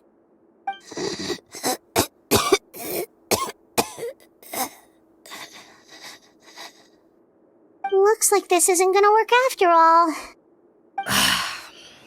Well, looks like we're out of leads. If Rawat's not here, things are looking very bad for him. Is it possible he could have avoided returning here because he knew he'd be in danger? Maybe. But if so, where do we look next? Maybe we should take another look at the Institute. Yes, so. I suggest we all return there now. We found a good amount of useful information the first time, but perhaps there's something we missed. This is our last hope. Sorry, officer, but could I stay here for a while? This patient requires some care. Of course. Traveler, stay with the head nurse. You're technically here as her assistant after all. Also, I'd like some Marechaussee members to stay as well, and keep an eye on the area. Why's that? If Rawat knows how serious his mother's condition is, he will return. Got it. Okay. I'll tell the squad members in hiding to stay put and keep a lookout. Thanks for helping me out yet again, Traveler and Paimon. No problem. But when you say her condition is serious, do you mean... Yes. She's barely clinging on to life. Oh. Let me take care of a few things first.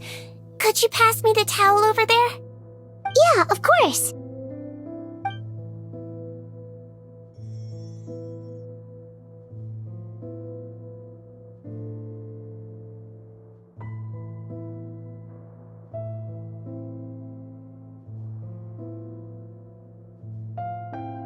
I can tell that her family has tried a lot of different treatment methods, including some very expensive medicines. Unfortunately, her condition is so multifaceted that a recovery looks all but impossible. Siggewinne, my mom bets being a nurse must be pretty tough at times like this. Yes, it makes me a little sad. In Melizine's eyes, a human's birth, aging, sickness, and death are as much a part of natural law as sunrise and sunset. But human medicine can defy that law to some extent. In that sense, it is a science of miracles. That is why I became fascinated with it in the first place. But it was only after I truly became a doctor that I realized miracles don't always happen. Even the greatest doctors cannot cure all diseases. Siggewinne. Well, don't worry about me, Paimon. A doctor's duty is not to cure all diseases, but to treat whatever ailments they can. At the very least, I can lower her fever. That way she'll suffer less, and she might even be able to see her son. Yeah, all the more reason to find Rawat as soon as possible, even if we don't catch those crooks.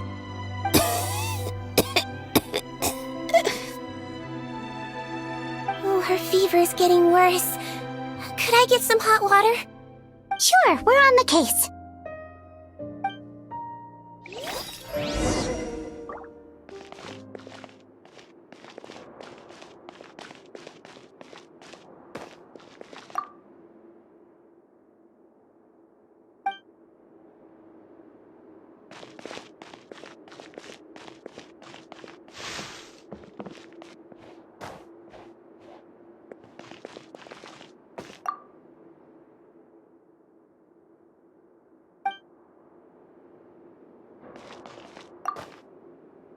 I'll take care of her. Fetch me some hot water if you would.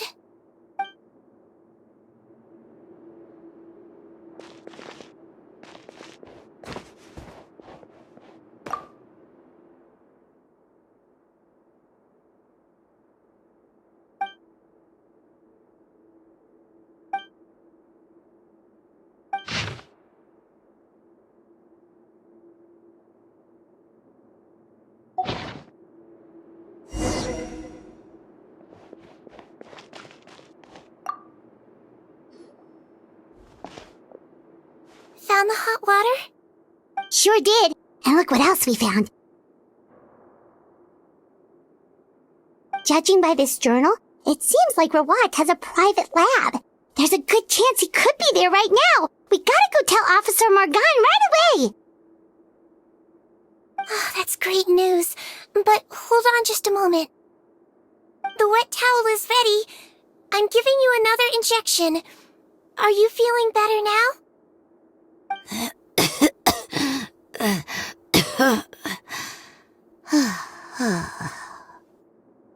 It's all right.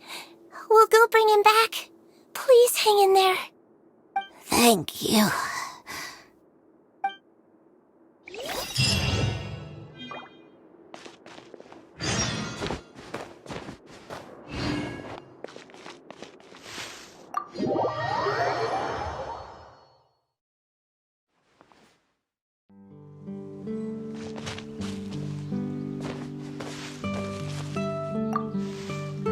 No, don't look this way.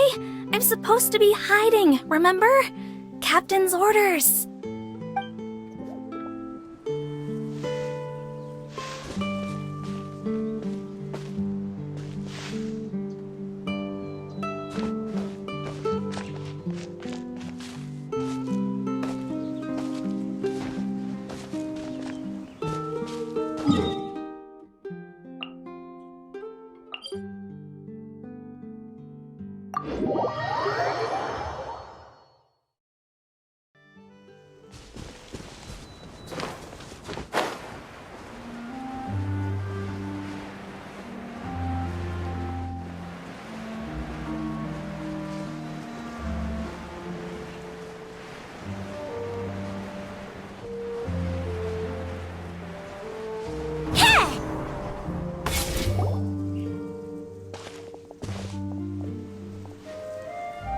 It's Officer Morgan! They're already here!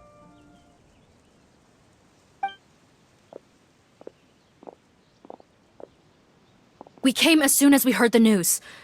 I can't believe we were so careless. The most crucial information of all was hiding right there, in that room. And we missed it. Don't blame yourself. Right now, we need to focus on finding a way in. There's a mechanical door over here! Hopefully the instructions in Rawat's journal will help us open it.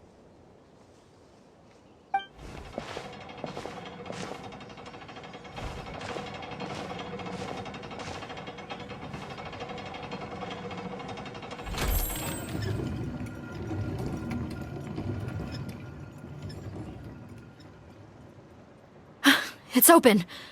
Let's go in.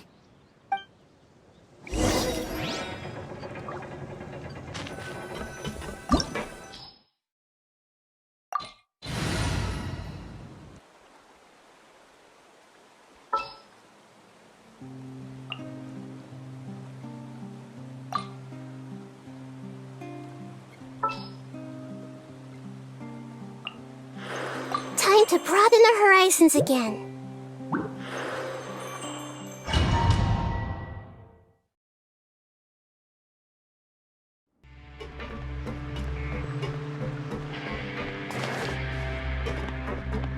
Don't slip and fall!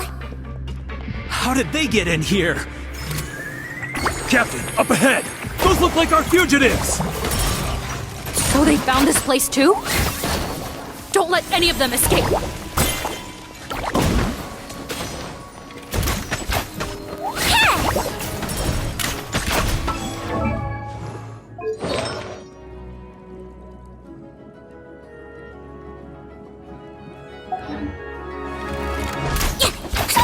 Make yourselves at home! Let my name echo in song! Let's light it up! Oz, reveal thyself!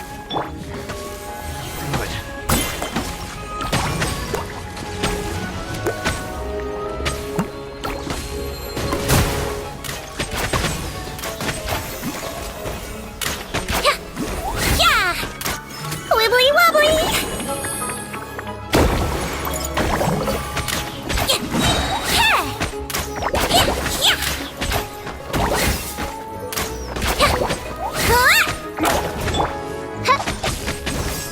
By royal decree! Another test subject. That tingle breeze. I'm going in! Don't be nervous! Just relax! They have Calm down! test subject.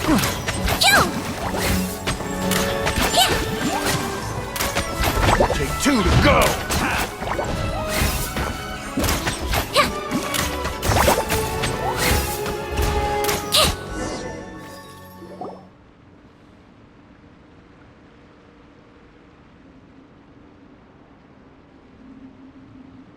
Captain, according to our list, many of the fugitives aren't accounted for.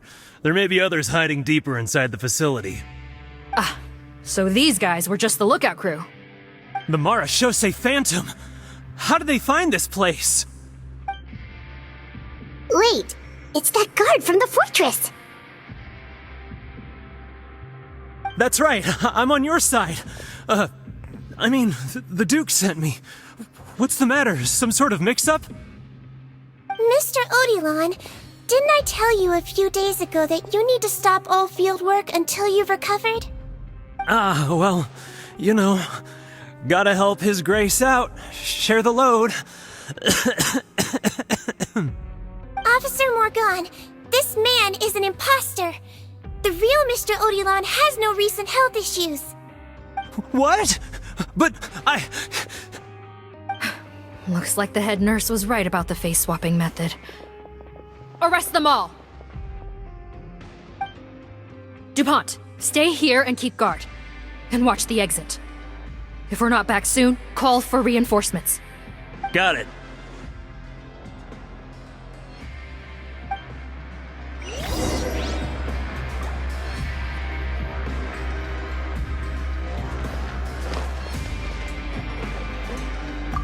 Don't worry, I got this covered.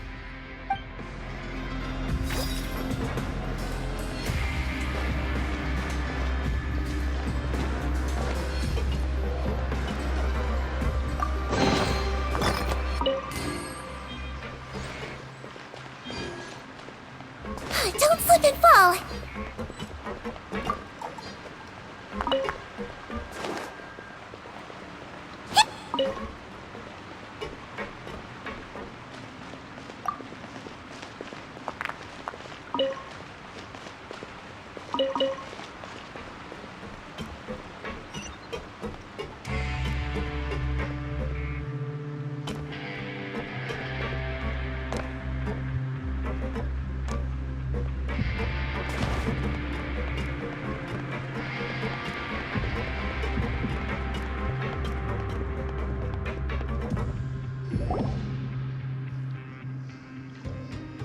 So many jars. Was this some sort of production facility? This scent, it's probably the ingredients used to make butterfly dew.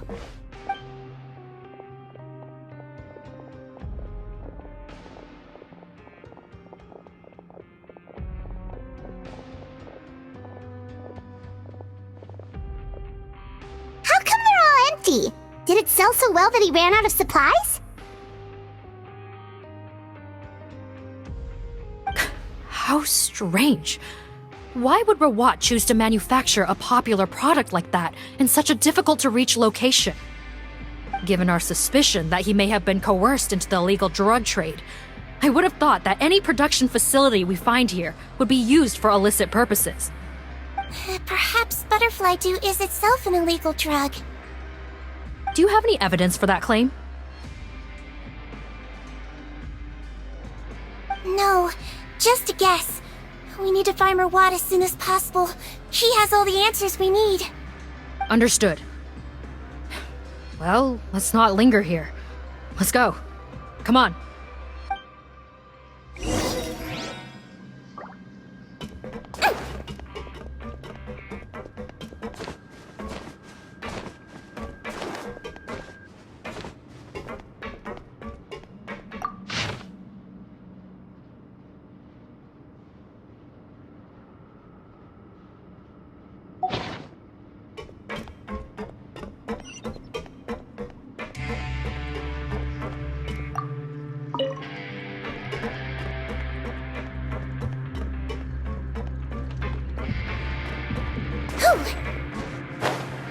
Doesn't look like we're gonna get this door open. Let's find another way around.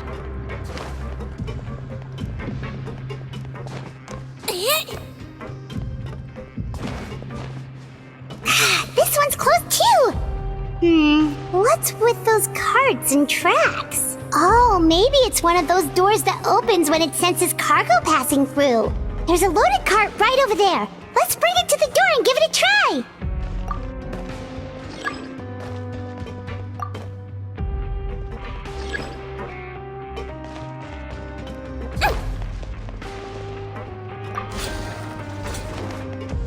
Don't slip and fall!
Let's blow bubbles!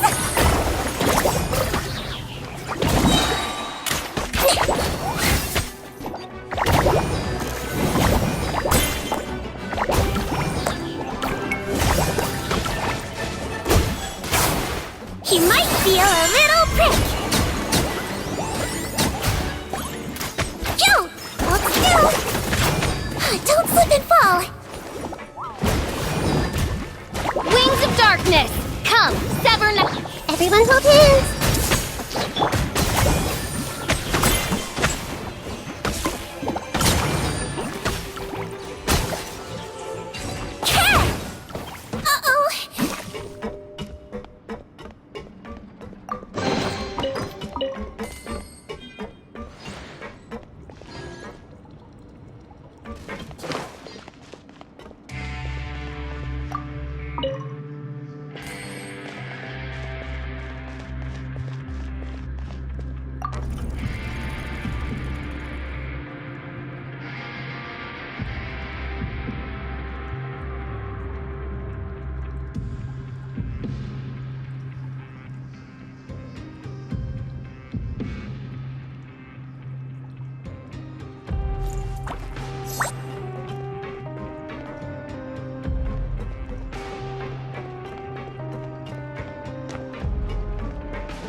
Don't slip and fall!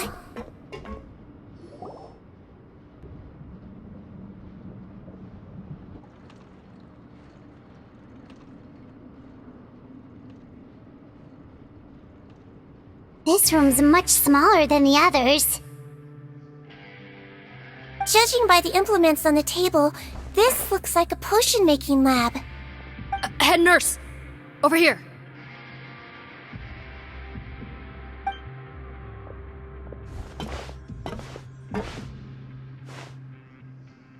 Let's see. Huh? Robot's clothes? Why would he change here? Perhaps they stripped him down, left the clothes behind, and disposed of him somewhere else? Yikes, Siggewinne, where did that come from? Oh, what a tragic way to go. Especially with such a bright future ahead of him.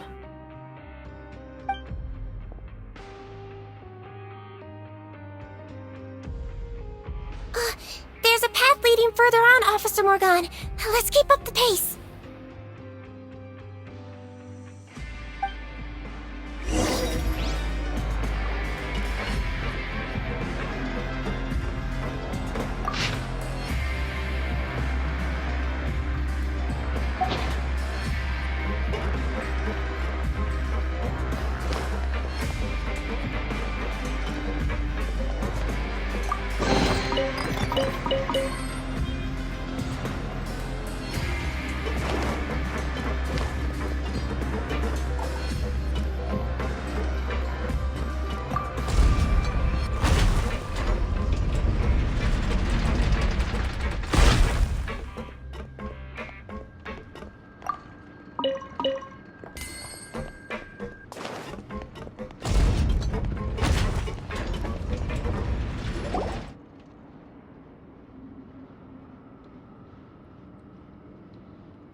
There's a whole bunch of people in there.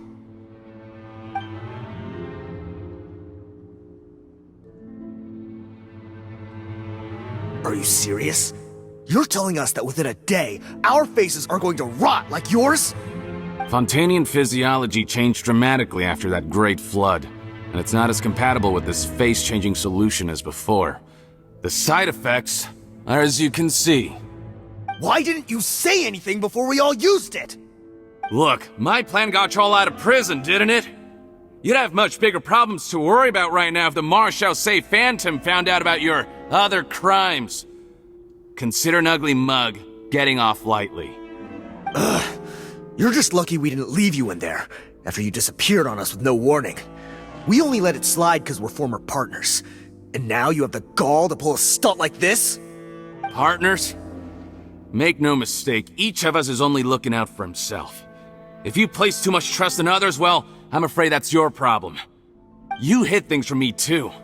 Remember how you each had a spare potion? You kept quiet about it until we planned the prison break? Oh, and you didn't have a secret spare? Then do you want to explain how you melted your face off before all this? Guys, that's enough. Calm down. It is what it is. Arguing won't change anything. What's the plan, Parton? I'm assuming you brought us here for a reason? There is no plan. We followed him here on the promise of more juice, but it turns out there ain't a drop here. Besides, what does it matter now anyway? He already said, even if we did get our hands on more of that stuff, switching faces again solves nothing. They're still gonna melt off eventually. I said enough arguing! Parton, tell us the plan. The most practical solution is to continue using the potion. Keep switching to a new face before the ulcers can start forming. Are you kidding me? This stuff was hard enough to get a hold of even when we had a supply. Now you're asking us to use it like skin lotion, after the flood all but wiped the supply out? Well, there is another option. But you'll have to make a deal with me first. Okay, now we're talking. What's the deal? I have a document I took from that researcher that details how to make a replacement. Just give me one bottle of the undiluted fluid, and I'll get to work.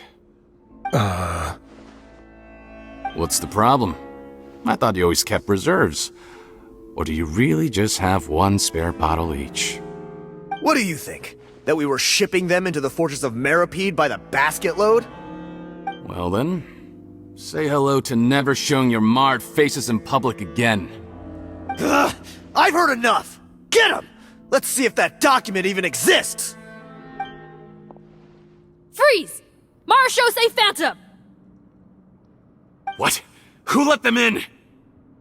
Officer Morgan, before anything else, please find out Rawat's status. Rawat? I don't see him. Hand over the hostage now, if you want any chance of avoiding an extension to your sentences. Spare us your condescending attempts to coax us back to our cells. You think we're looking to negotiate? Rawat is dead. Putton? Arrest them all! Don't let anyone get away! Don't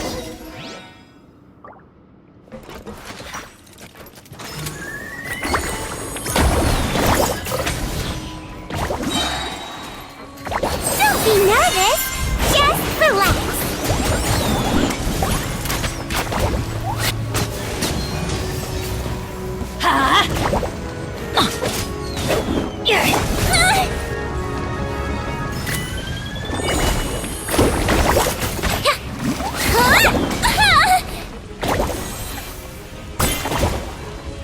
That wasn't very nice.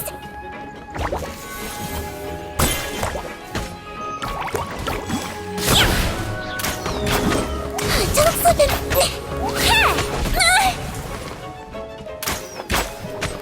Wibbly wobbly.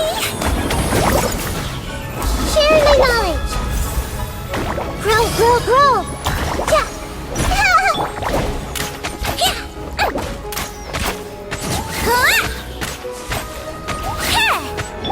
I see everything.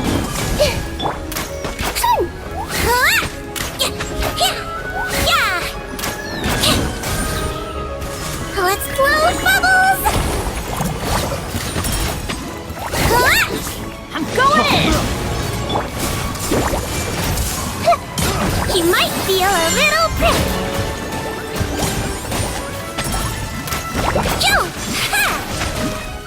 Oh! As you wish, mein Fräulein. Time to shine!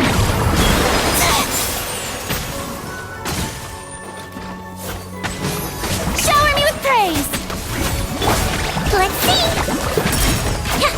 Teamwork is dreamwork!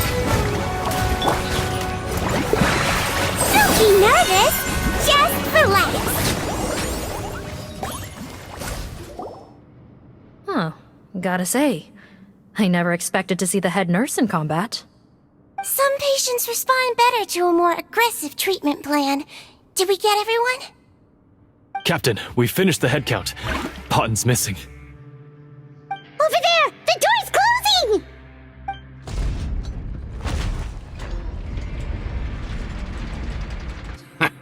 One group trying to arrest me, another trying to hunt me down. Good. I gotta kill two birds with one stone. How did he get up there? There must be a secret passage somewhere. Find it! Don't waste your energy. I already sealed it off. How naive. We have more people outside. If we're not back out by the agreed time, they'll come to our rescue. Well then, you'd better hope they get here in time.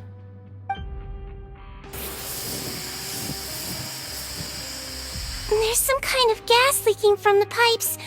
Be careful, it's poisonous. This is our distribution center, where we store the product derived from our source solution. We had to use special fire prevention methods to prevent contamination. The pipe network here was designed to emit a gas for firefighting.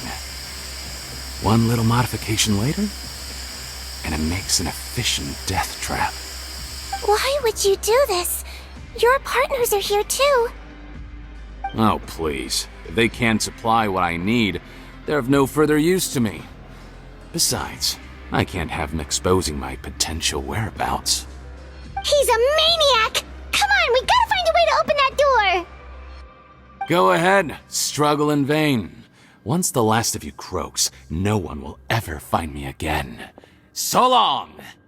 Are you sure you're ready to leave, Potton? You haven't changed your dressing today. You can't cure my face, just give up. And what if I could? Nice try. You're just trying to stall me. Don't you worry about me. I'll find a way to cure my face once I get out of here. Oh, I doubt it. After all, Fontanians can no longer dissolve in primordial seawater. What the... How did you... The key component of the face-changing potion is the fluid left behind by dissolved Fontanians. It might look like ordinary water, but it has some unique elements in it. Before the flood, all Fontanians were oceanids, physiologically speaking. A potion made from that fluid could dissolve and reconstruct the face of a Fontanian in much the same way as hydroidolins change form. Theoretically, it could give someone any appearance they wished. But since the flood, Fontanians have become true humans. They can no longer provide the source material for this potion, nor reap its benefits. Are you saying this potion is made from Fontanians dissolved with primordial seawater? Then their crimes are far worse than I thought. How could you know all of this? No, wait. Of course! Well, well. So that's why you have a human appearance. It also means that I have a formula you're unaware of. The air's getting thicker. It's getting hard to breathe.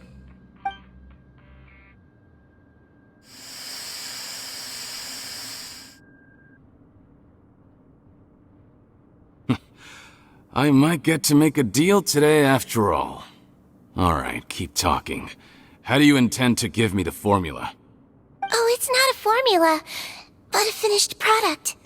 I have a bottle of it right here. What?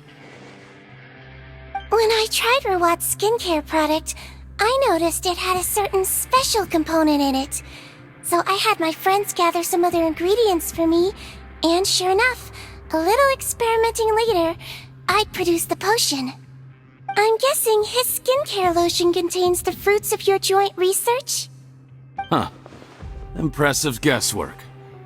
Yeah, we were a supplier for some of the raw ingredients. But it only contains a tiny amount of the active ingredient. The effect is minuscule compared to the undiluted fluid. Well, I found a way to reverse the dilution process, giving the skincare lotion a similar effect to the fluid it is derived from. That's impossible. If I tell you some of the ingredients, I think you can figure it out. First, you need to combine tainted hydrophantasm tissue with transoceanic pearls at a ratio of around 3 to 7. Tainted hydrophantasms and transoceanic pearls. I see. Can't believe I never thought of that. So, can we make a deal? Sounds good to me. There's a delivery pipeline beneath this window. Drop the potion in, and I'll release you all. Nope, not trusting you that easily. You're like those naughty kids who try to hide their illness. Open the sluice gate first, then I'll hand you the potion. Even if you're not bluffing, your potion won't cure my face permanently. You really think you have any leverage here? I'm not closing the valve this time. Clock's ticking. Fine, then I'll just stand here with the potion in my hand. And when I faint from the poison, I'll drop it and it'll be destroyed. No.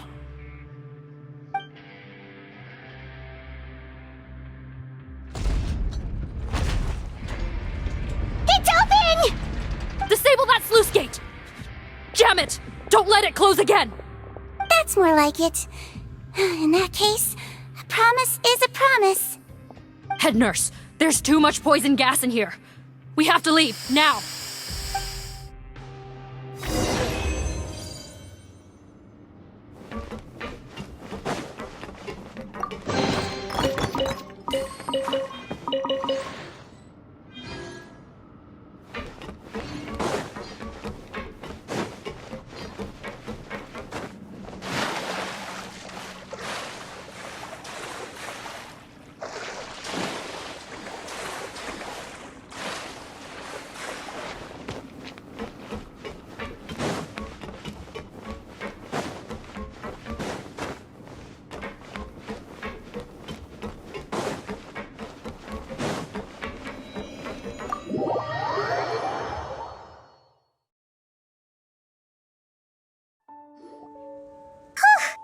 That was too close. That Button is a real nasty piece of work. Oh, don't be too quick to sit down. Moving around a little will help relieve the soreness. Same goes for you, Traveler. Oh, but Paimon, you should be fine, right? Flying fast is pretty tiring too, actually. Anyway, that's not important right now. Paimon's still shocked to learn that there's a whole criminal operation going on behind that skincare lotion. Shame I ended up giving the improved version to Potton after finally making it for you. I'll make you some more, I promise. No, please don't. Paimon doesn't want to use that stuff anymore. Still, it was a pretty good job that Paimon wanted to buy some in the first place, huh? It ended up saving everyone's lives. That's gotta count for something. Yeah, Paimon was just kidding. Head nurse. I've done a final head count of our team and the criminals. Everyone's here and doing fine. We're ready to escort the fugitives back to the fortress of Meripede. It's a shame that we didn't find Rawat. At this point, I'm afraid he's probably deceased. What a horrible bunch. Especially that Potton guy. If he hadn't made good on that deal, we'd all be dead because of him. No, we wouldn't.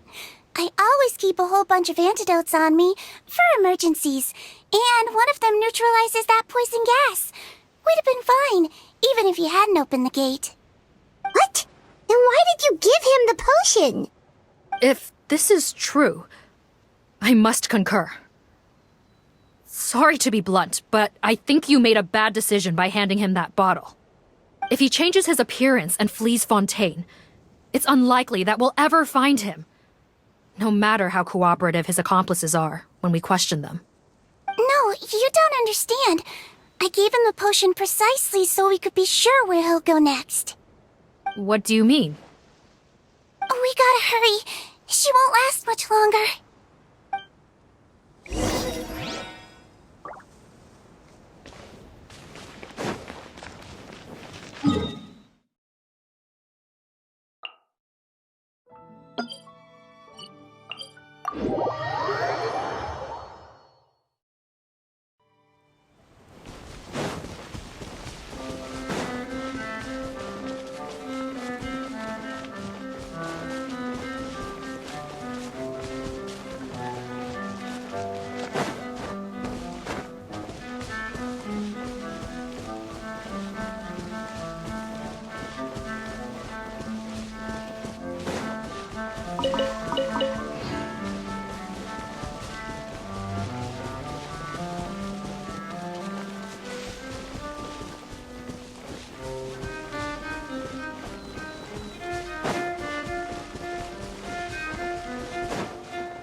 Don't move a muscle. I might be short, but I pack a mean punch. Captain, you're just in time. While I was lying in wait, I spotted this crook snooping around, trying to find a way in. So I detained him. Oh, his face. Are you... Potton? So this is where you were heading, huh? What? This is how Potton looked before his face was marred. His current appearance matches the mugshot on his arrest warrant. I see. Wait, so what's going on? Wasn't the whole point of the potion to disguise himself and escape Fontaine? Why would he change back to his original face and run right into our trap? Enough of this nonsense. Let me in. You better pipe down. There's an old lady in there who's very sick. No way are we letting a crook like you inside. To heck with it. Listen to me. I'm Rawat. That's my mother in there. He's gotta be lying, right? Rawat was a victim in all this. He was forced into it against his will. How can he and this monster be the same person? Forced against his will? That's the funniest thing I've heard all day. Back when I was being coerced, everyone thought I was colluding of my own free will. And then when I actually became a criminal in my own right, you all suddenly thought I must be under duress. Amazing what a difference a handsome face makes. Save us the speech. Explain yourself. You want an explanation? Fine. I'll tell it how it is.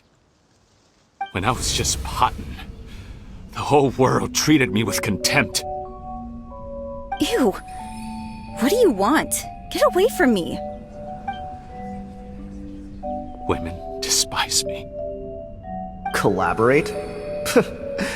You don't look like much of a researcher to me. My peers scorned me. Mr. Potton, was it? I'm most interested in your research. Consider my offer carefully. I doubt you'll find other investment opportunities. Only villains would work with me. You want out of the game? Forget about it. Turns out, I slipped up a little. Left your picture with some Marechaussee Phantom officers. Easy mistake to make. Now they've listed you as an accomplice and drawn up an arrest warrant. So I suggest you put any thoughts of running away to rest. If you get caught by the guards for being in the synth business, you ain't ever seeing the light of day again.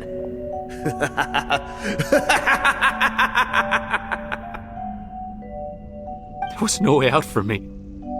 Until I could stop being Potton. Mr. Rawat, I have something I'd like to tell you. I became popular with women. This new potion you developed is fascinating. Genius, in fact. Would you consider working with me? I'd be happy to sign a licensing agreement. My peers looked up to me. I'm very interested in your research, sir. You must no doubt have offers from countless investors, so far be it from me to ask for a full collaboration, per se. I merely wanted to express my interest. No pressure at all, naturally. And the villains even began to fear me. Becoming Rawat showed me what a superficial world we live in. But I did not hold a grudge. After all, this superficiality could be made to work in my favor. Or so I thought. But alas, the world seemed bent on finding a reason to make me despise it. Mother, I'm back. How are you doing? Who are you? I bought the best medicine Mora could buy, but nothing would cure her illness. In the end, I hoped she'd at least be able to see her son one last time before she passed, but when everyone else rejected me, the only person who cared about me was my mother. Then, when I became a rising star in the Fontaine Research Institute, I was unrecognizable to her. I have to let her see me again. Even if it means donning my own wretched, ugly face. Well, is that enough explaining for you? Now do you understand? Let me inside already! Have you ever considered if you'll even be able to look your mother in the eyes after what you've done? You found a way to completely change your identity. You could easily have escaped from them. But no, you chose to keep working with them. Why would I want to give up on such a lucrative business? The profits were dozens of times that of the synth business, and it was all above board.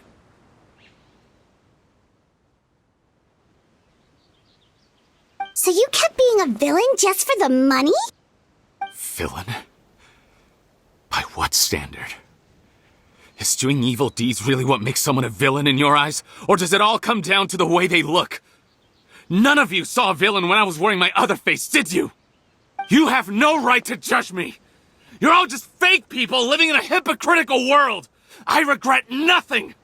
My mother would understand! You're a villain to the core! But especially that tongue! Honestly, I don't see a villain when I look at your current face either. Don't humor me. You don't seem surprised by my confession in the least. How long have you known the truth? I didn't know anything for sure until you chose to take that potion bottle and spare our lives. But if you're asking when I started suspecting you, it was the first time you came to see me at the infirmary. I had to confirm my suspicions. That's why I chose to join this investigation. Are you kidding me? A young, promising researcher and a wretched criminal? What on earth gave you the idea that they could be one and the same person? Well, there were no visual clues. This potion's face-changing effects are very powerful. Even as a Melazine, I couldn't see through the disguise. But I believe I understand humanity a little better than most of my kind. Humans have certain fundamental qualities that do not change with their appearance. Fundamental qualities, huh? So you think you're the one who's seen through me, do you? Most people probably don't know this, but I think I can guess what your deal is. Melazine constitutions are very close to that of water, so it stands to reason that the potion should work on them too. You use it yourself, didn't you? That's why you have a human appearance. Siggewinne? Yes, you're right.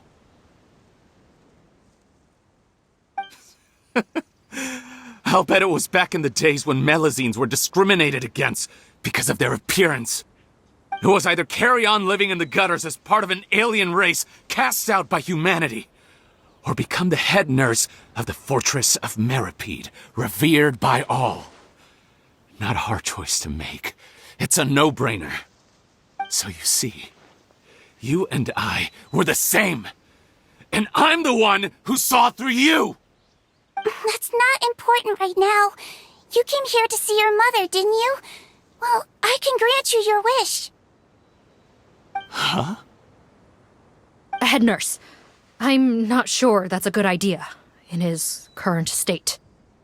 Don't worry. Back in the warehouse when I traded the potion for our lives, I was doing it to test him. He was willing to risk sacrificing his only chance of escaping capture by opening the gate in exchange for the potion. Also, he could see his mother again. If nothing else, his concern for his mother is genuine. I see. So before you arrest him, please allow him to see his mother one last time. The Traveler and I will accompany him. You have nothing to worry about. All right. I understand.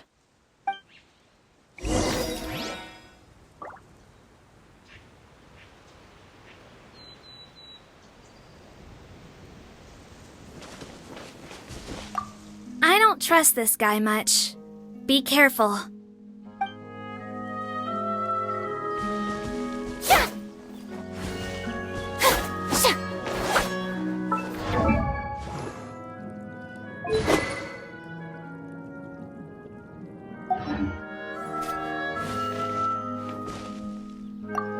Join the head nurse inside. If he tries anything at all, shout.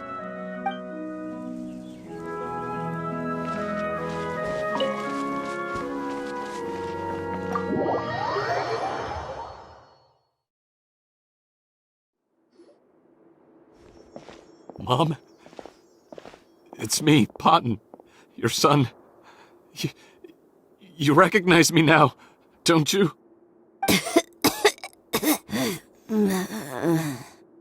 Mom, what's wrong? I'm sorry, but I have some bad news. I examined your mother last time we were here, and it appears that due to her prolonged fever, she's lost her eyesight. What? Your appearance no longer has any bearing on her ability to recognize you. But there are always other ways to remind our loved ones who we are. Wouldn't you say? No, it can't be. Please, Mom, open your eyes. It's me, your son, Potton. If you really can't see my face, then here, take my hand. Tell me you feel your son's hand. I've done so much to get to this point. Please, you have to recognize me. No. The temperature of his palm must have changed. I'm sorry. It seems I couldn't bring him back to you after all.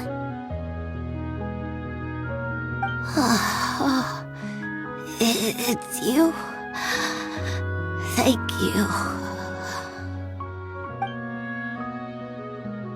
Oh, of course. Mom! Why will you answer her and not me? Why? Why? No more questions, Potton. She's gone. Mom? Mom? I'm sorry to say this, Potton, but you and I are not the same.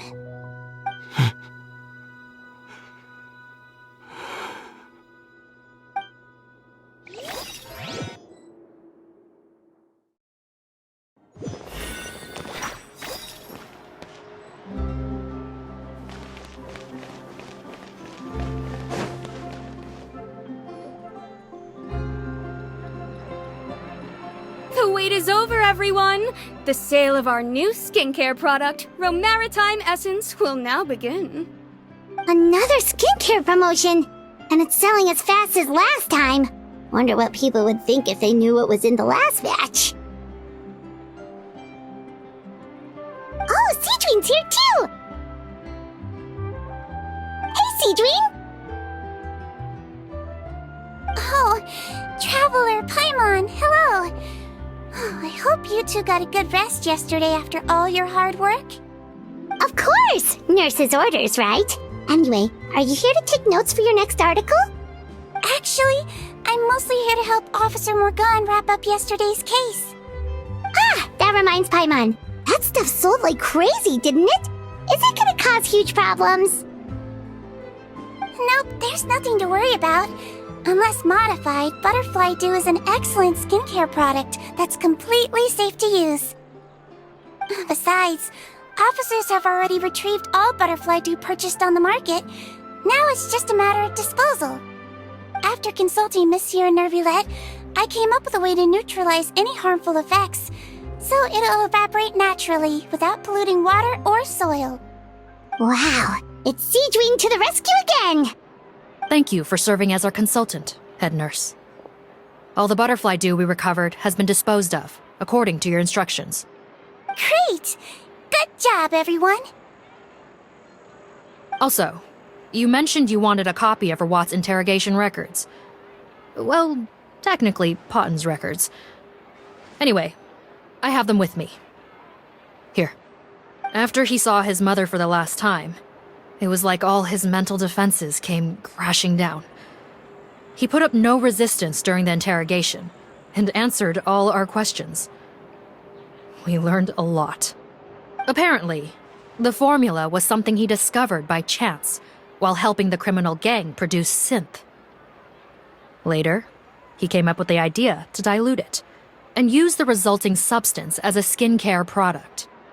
Their supplier was Vache, but you could also argue that they were the ones doing him a favor.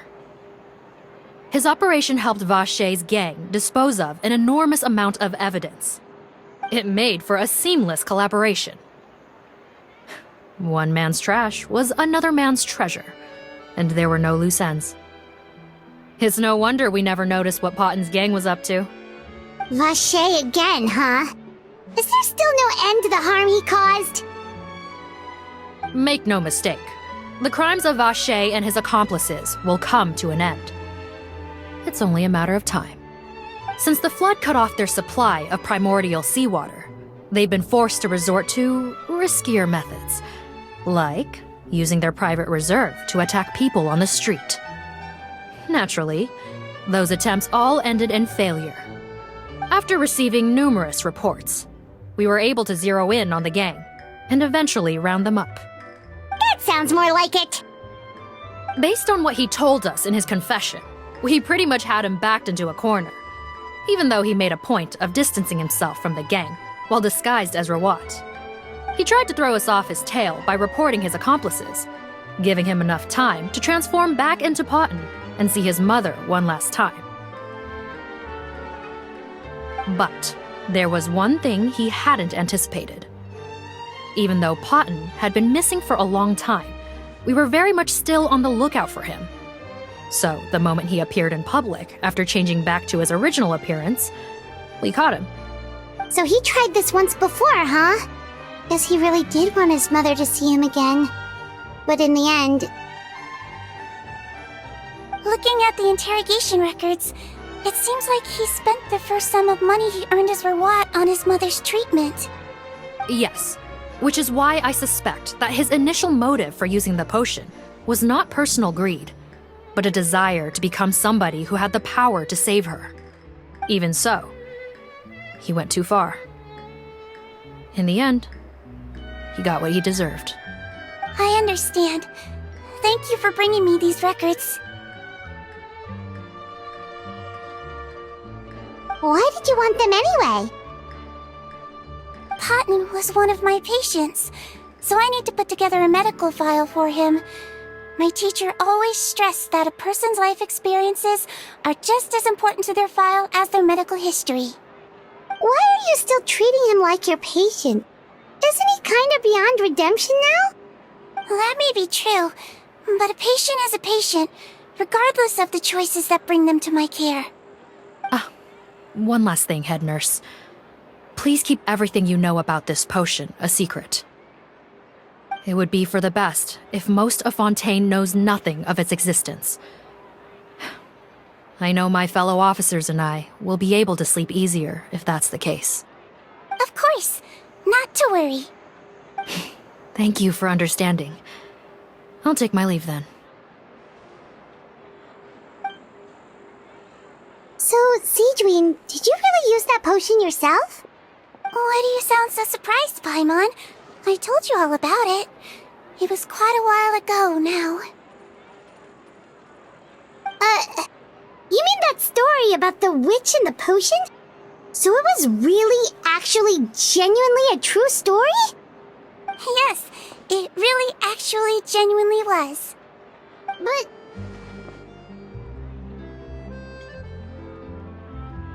I know. There are some secrets I can't tell anyone about.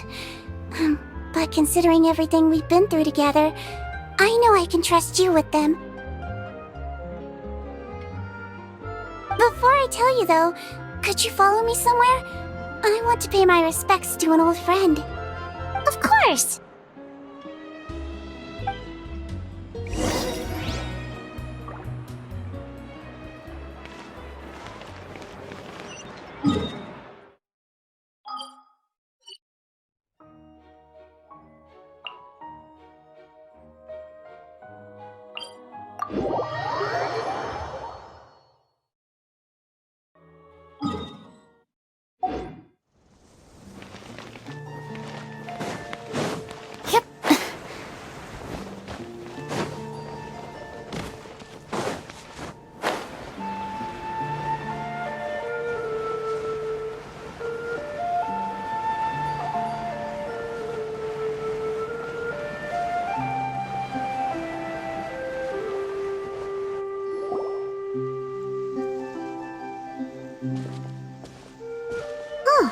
Nervalette and Risley, they're here too!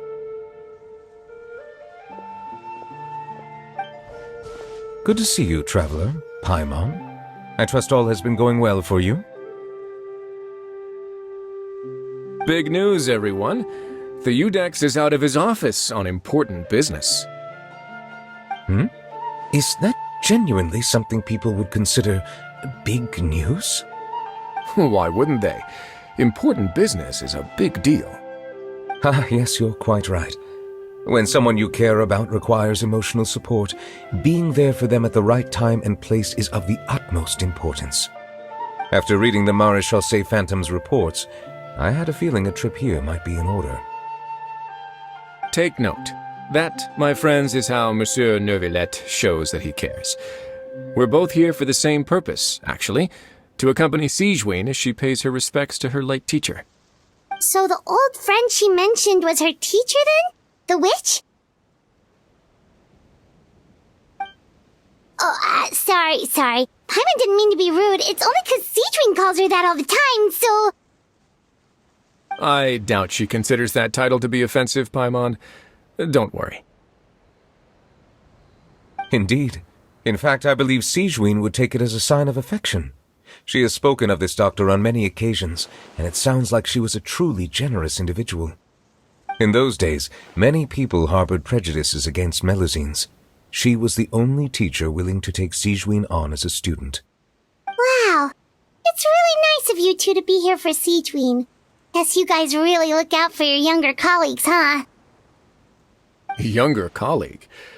Well, that might be true for the Udex, but I'm not sure I can say the same. Siggewinne served a sentence in the fortress of Meripede hundreds of years ago, and after she did her time, she decided to stick around. She's been an integral part of our administration ever since. Strictly speaking, the head nurse has been around longer than most people in the fortress, myself included. Pretty sure that makes me the younger colleague. She served a sentence? Yes. Long before I became Udex, there was an ancient law in Fontaine that prohibited any attempt to transform another species into a human.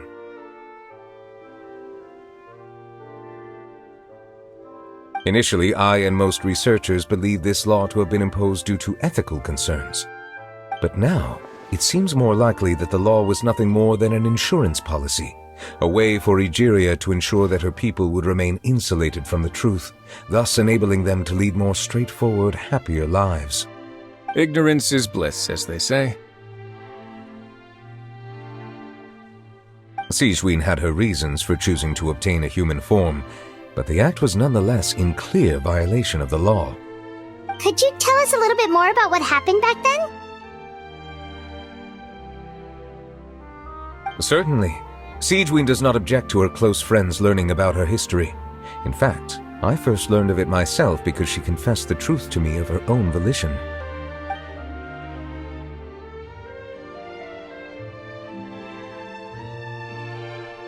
Even with their daughter so ill, they kicked you out? Stubborn as always. And prejudice isn't a disease I can cure either.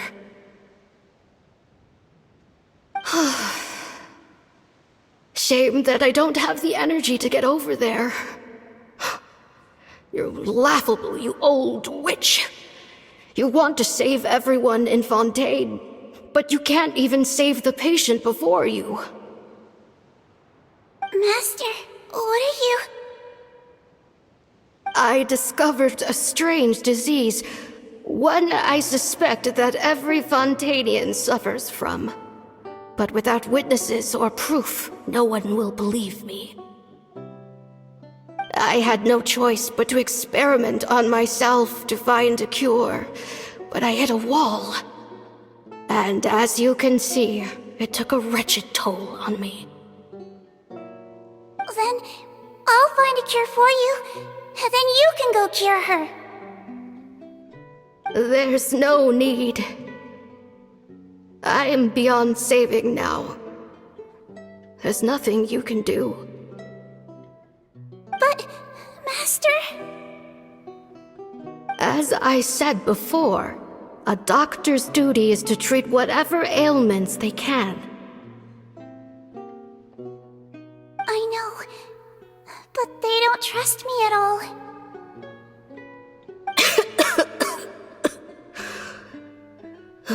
That girl. She's your first ever patient, isn't she? Tell me, what cost are you willing to bear to see her cured? I'll do whatever it takes. Even if it means breaking the law and being punished for it? As long as I don't hurt anyone. Yes.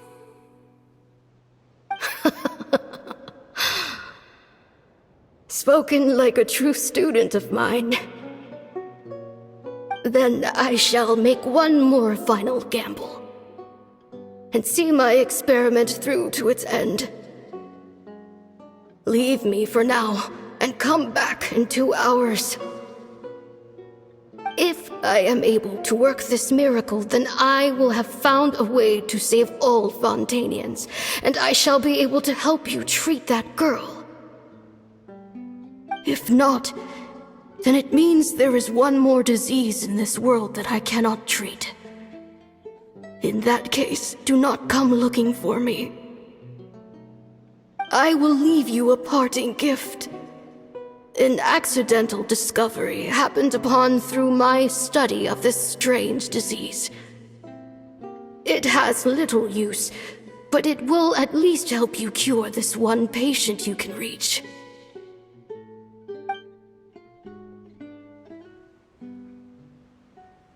When Siggewinne returned, the miracle had not occurred. She found a potion bottle and a note on the table. After using the potion as instructed, she gained her current form, breaking Fontaine's law in the process. And after I had confirmed the veracity of the events, I gave my verdict. So that's what happened.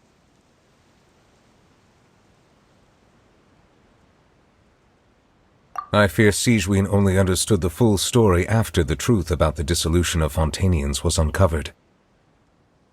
When I reflected on all this with that knowledge in hand, I felt a deep sense of regret. As I use the law to uphold justice, there are times when I cannot help but acknowledge its ruthlessness.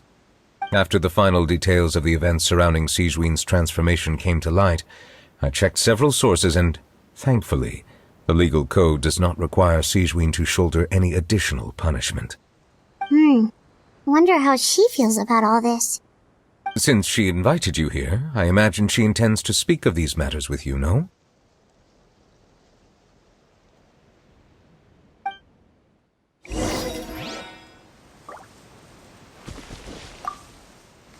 On behalf of the Maréchaussée Phantom, I would like to once again thank the Fortress of Meripede for your assistance in the response to yesterday's prison break. Our head nurse and the traveler in Paimon did most of the heavy lifting, I would say. Siggewinne seems to be in good spirits. I trust work hasn't been too hard on her lately? Well, she might be the only permanent medical staff in the fortress, but there's plenty of people with medical knowledge willing to help her out. I am most relieved to hear it. The way you're asking after her well-being makes you sound like a concerned parent. Well, I won't lie. I've always seen myself that way. Showing your age a bit there, don't you think? Indeed. Actually, I often forget just how much older I am than you.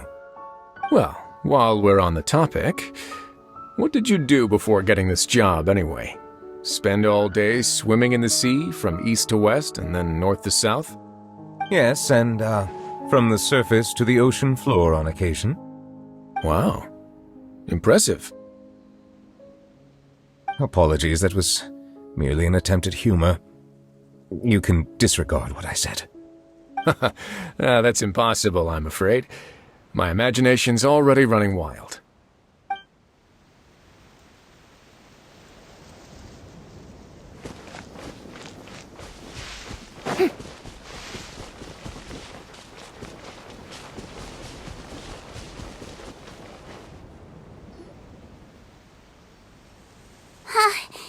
You're here. The old friend I mentioned was my teacher. When she passed, her body was nowhere to be found. All that's left of her is an empty tomb. And even that's deep underwater now. Siggewinne, the witch who gave you the magic potion, she was your teacher, wasn't she?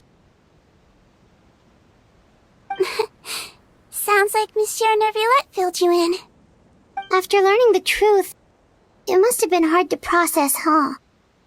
Well, to be honest, after I realized what really happened that night, my first thought was that it kinda made sense. It seemed exactly like the sort of thing she would do.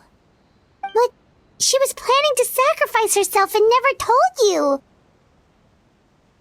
That's just who she was. If lying is what it took to get a kid to take their medicine, then that's what she'd do.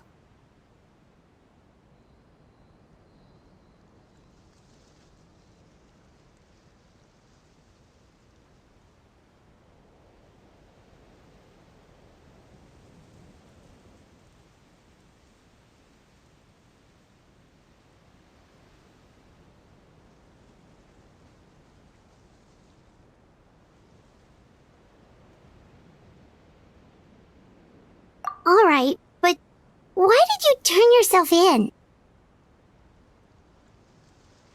I broke the law, simple as that. My teacher made her choice, and I made mine. True. It's just the way Potton framed it when he was asking you all those questions, it made Paimon really mad. You're not like him at all, and everything Neverlet said confirms that. And yet, you were still convicted and thrown in prison. It just feels so unfair. Unfair? I happen to think just the opposite. If I hadn't served that time, I'm not sure I would have been able to stay strong when he was questioning me. Well, what makes you say that? I knew you'd be curious. Let me tell you a story.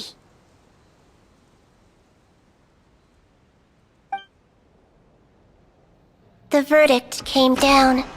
This Melusine is guilty.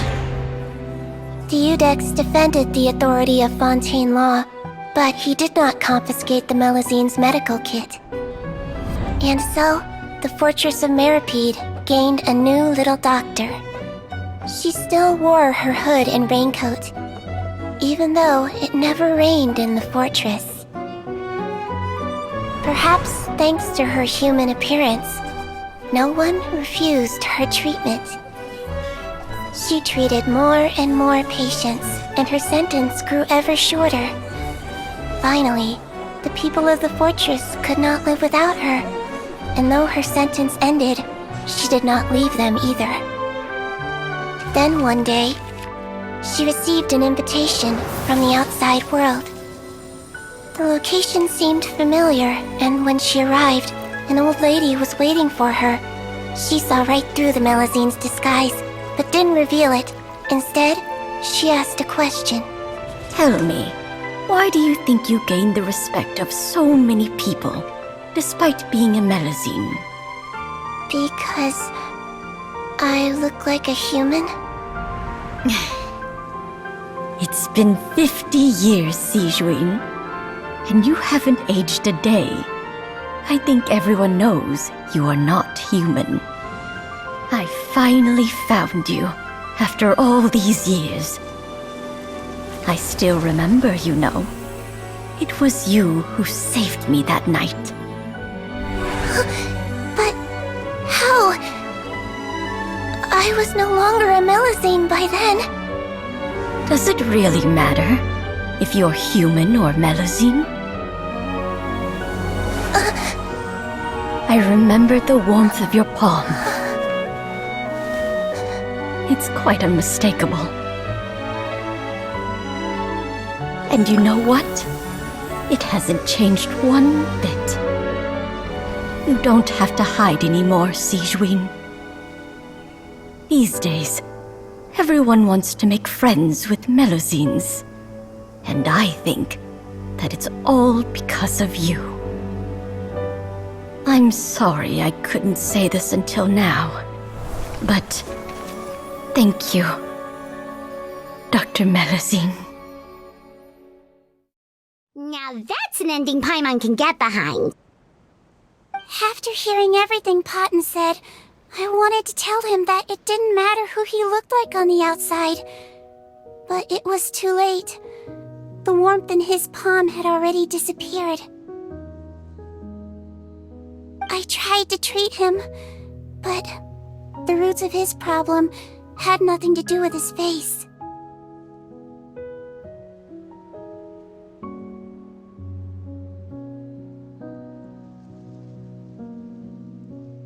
I understand. Thanks, you two. I appreciate you being here for me while I talk this through. Oh, it's nothing. Our pleasure. Oh, there's one more reason I invited you here. It's about time I finally give you what I promised. In order to restore the appearances of the face-swapping victims, the Marechaussee Phantom gave me special permission to make a few bottles of that potion. And I made one extra just for you two. We don't need it though. Shouldn't we destroy it? Well, even if you chose to destroy it, I still thought I should give it to you first. You two did so much for me. How could I break my promise? Well, fair enough, but anyway, Paimon's definitely not interested in this stuff anymore. Still, if this is the very last bottle in all of Teyvat, getting rid of it would feel like kind of a waste. Maybe we can give it a special meaning somehow. Oh! Paimon's got it! Melusine physiology wasn't affected by the Great Flood, right? So that means the potion should have a permanent effect on you. In that case, what do you say, Siggewinne? Ever thought about transforming back to the way you used to look? After all, from a Melusine point of view, Paimon bets Melusines look the cutest of all!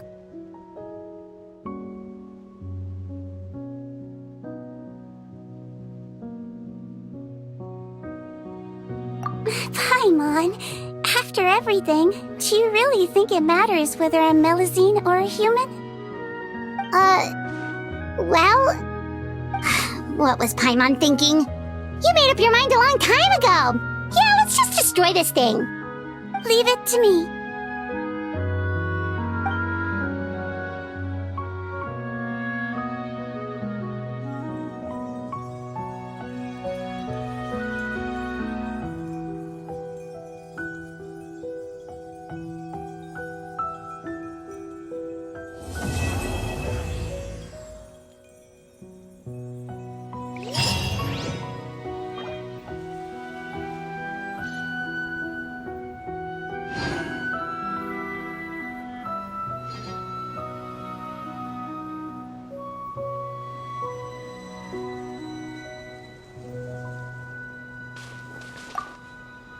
I'd like to stay here with my teacher for a little longer.